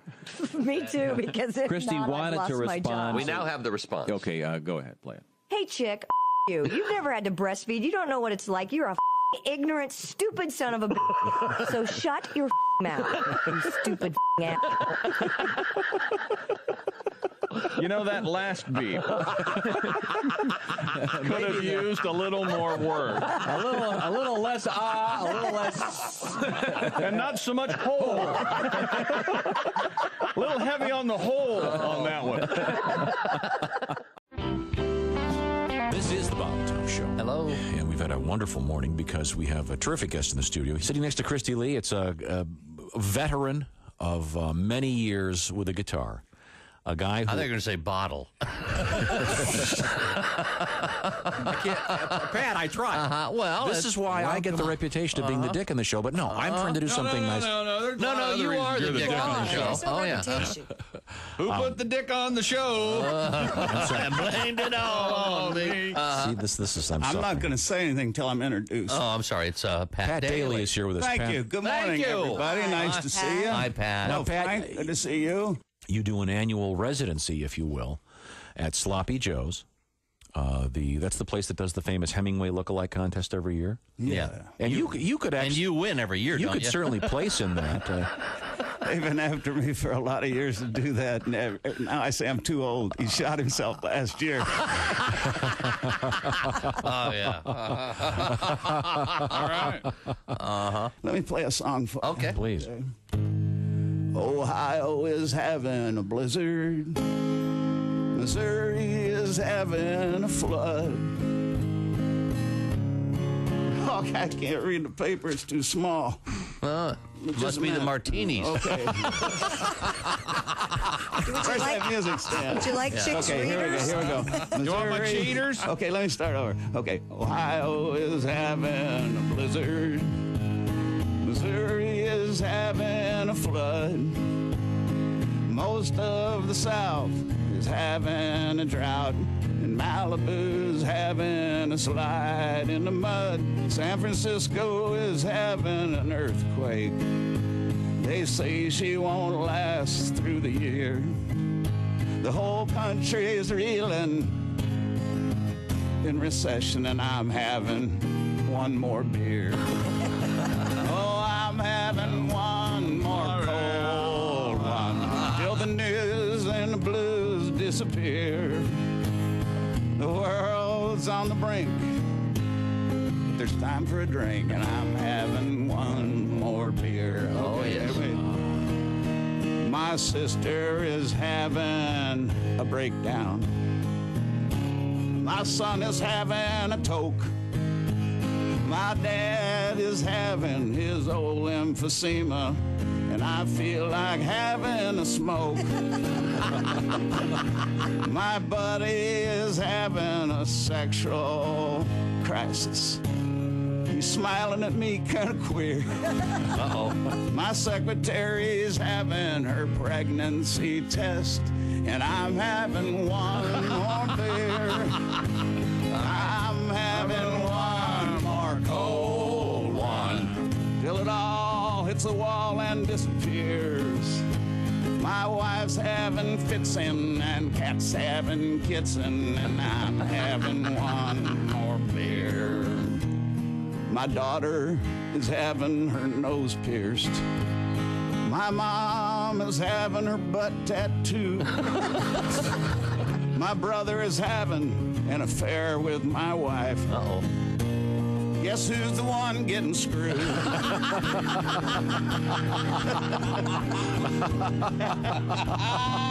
So if you're having heart palpitations about the way things are heading around here, just give that waitress a pat and tell her that I'm having one more beer. Yeah, geez, I'm gonna have to practice that one. I love that song. I couldn't read my words. That's all right. I don't know why. I gotta get them up this close now. Stick around. This is the Bob and Tom Show.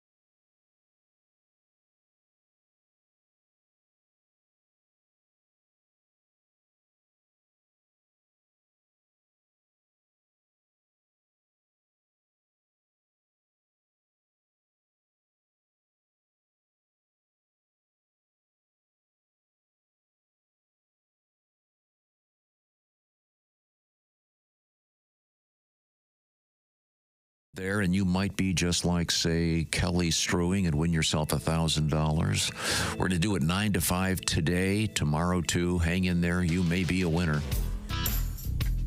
Welcome back to the Bob and Tom Show. Christy Lee, Josh Arnold, Pat Godwin, Jess Hooker, Ace Cosby. I'm Chick McGee. Hello, Tom. How are you? My voice is all weird this morning. You've got a little bit of a cold there. I guess. I don't know how that happened. You know what's good for a cold is chicken noodle soup. Yeah. And a deep, deep kiss from a coworker. Wow. Go ahead, Chick. Well, I guess I'm going to get pneumonia and die. Let's see now. Well, where was I? We had a lot to cover we never got to today. Well, we'll do it tomorrow.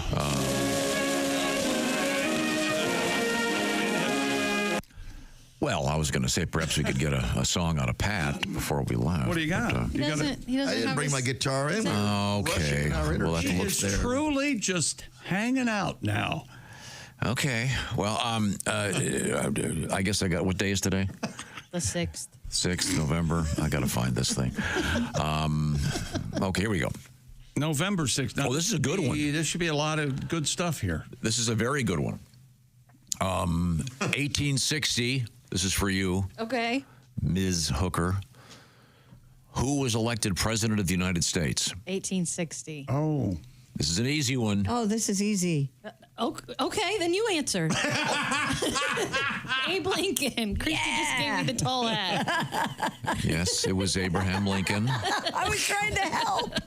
There was a lot of protesting because they said it wasn't fair that he had all that name recognition from the penny.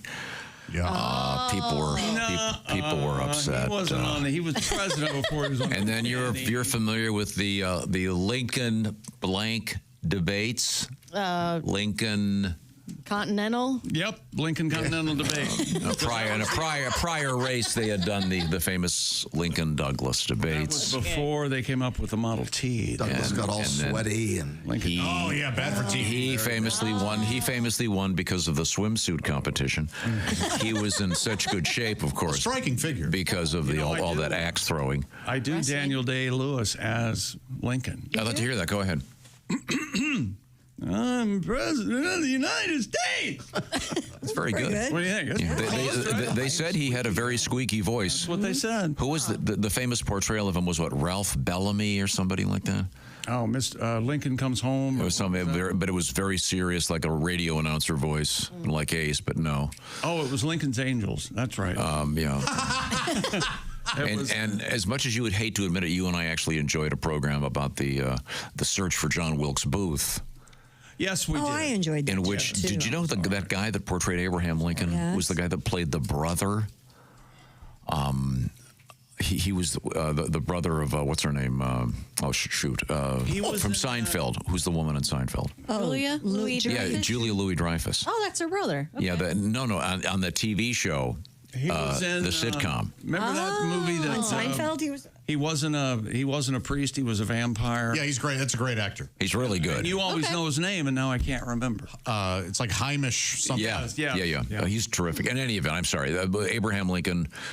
Oh, okay. I think his name's like Hamish Saturday. Linkletter. Okay. That's it. Very good, Ace. Thank you very much. And what was that show called? New Adventures of Old Christine. Yeah. I know. That show. Okay. That was I love that show. It's a great show. Okay, this is an easy one for you, Miss Hooker. Okay. Ready? Yeah, I'm ready. You're going to get this. Okay. Aren't you glad you're here? Yeah, thanks for bringing me Come in. on, everybody knows this. Okay, let's see how dumb I am. 1928. Okay. Colonel Jacob Schick patented what? The razor. The face shaving razor. Yes. What kind of razor? The Schick razor. Which was interesting because it was. You're supposed to say safety razor. The electric razor. Okay. I was way off. Okay. I'm the stupid electric one now. razor. Yeah. And you can only imagine. This is before they had those gizmos on your plugs that trip the breaker. Yeah. I mean, in the developmental stage of those things, I'm sure some guy picked one of those up after getting out of the shower and just fried his lips off. Well, here's the thing. We're not saying that we don't have some moisture elements. But some hair is going to get mussed. That's right. So this is like the one with like the 3 circles on it. Is that what? Well, they are now. Back in those days, it was just like a. The original electric remember razor. the one that Santa Claus rides? Oh, Norelco. Norelco. Yeah. This would be the Schick. This was not Colonel Jacob Norelco. This was Colonel Jacob Schick. Well, aren't they all the same? No. Okay. Want to hear me sing the electric shave jingle? Yeah. Yep. Ready? Yes. Electric shave. That was it. Nice work. That's the whole jingle. Let's see. This is interesting. I'll give one to Chick now, Miss Hooker, so you can be. Okay, thanks. This man announced that the Cleveland Browns were moving to Baltimore on this date in 1995. Who was it? Arthur Modell. Yes. Yes. And do you know why they moved? Better rent. No, they wanted to be closer to John Waters. How odd. The fine filmmaker. Who probably didn't care at all about football. Yeah, that's so odd. No, there's no way he was. That guy's, if you ever get to hear an interview with John Waters, hilarious. Who did the Buffalo 66 movie that I Vincent Gallo. Vincent Gallo. Happy birthday. This is for you, Why Pat. Why I mention Buffalo is it's Baltimore. The inventor of the Sousaphone. Yes. Born in 1854, named John Phillips Sousa. John Philip Sousa. That was an easy one. Of course. And he originally invented the Jonophone.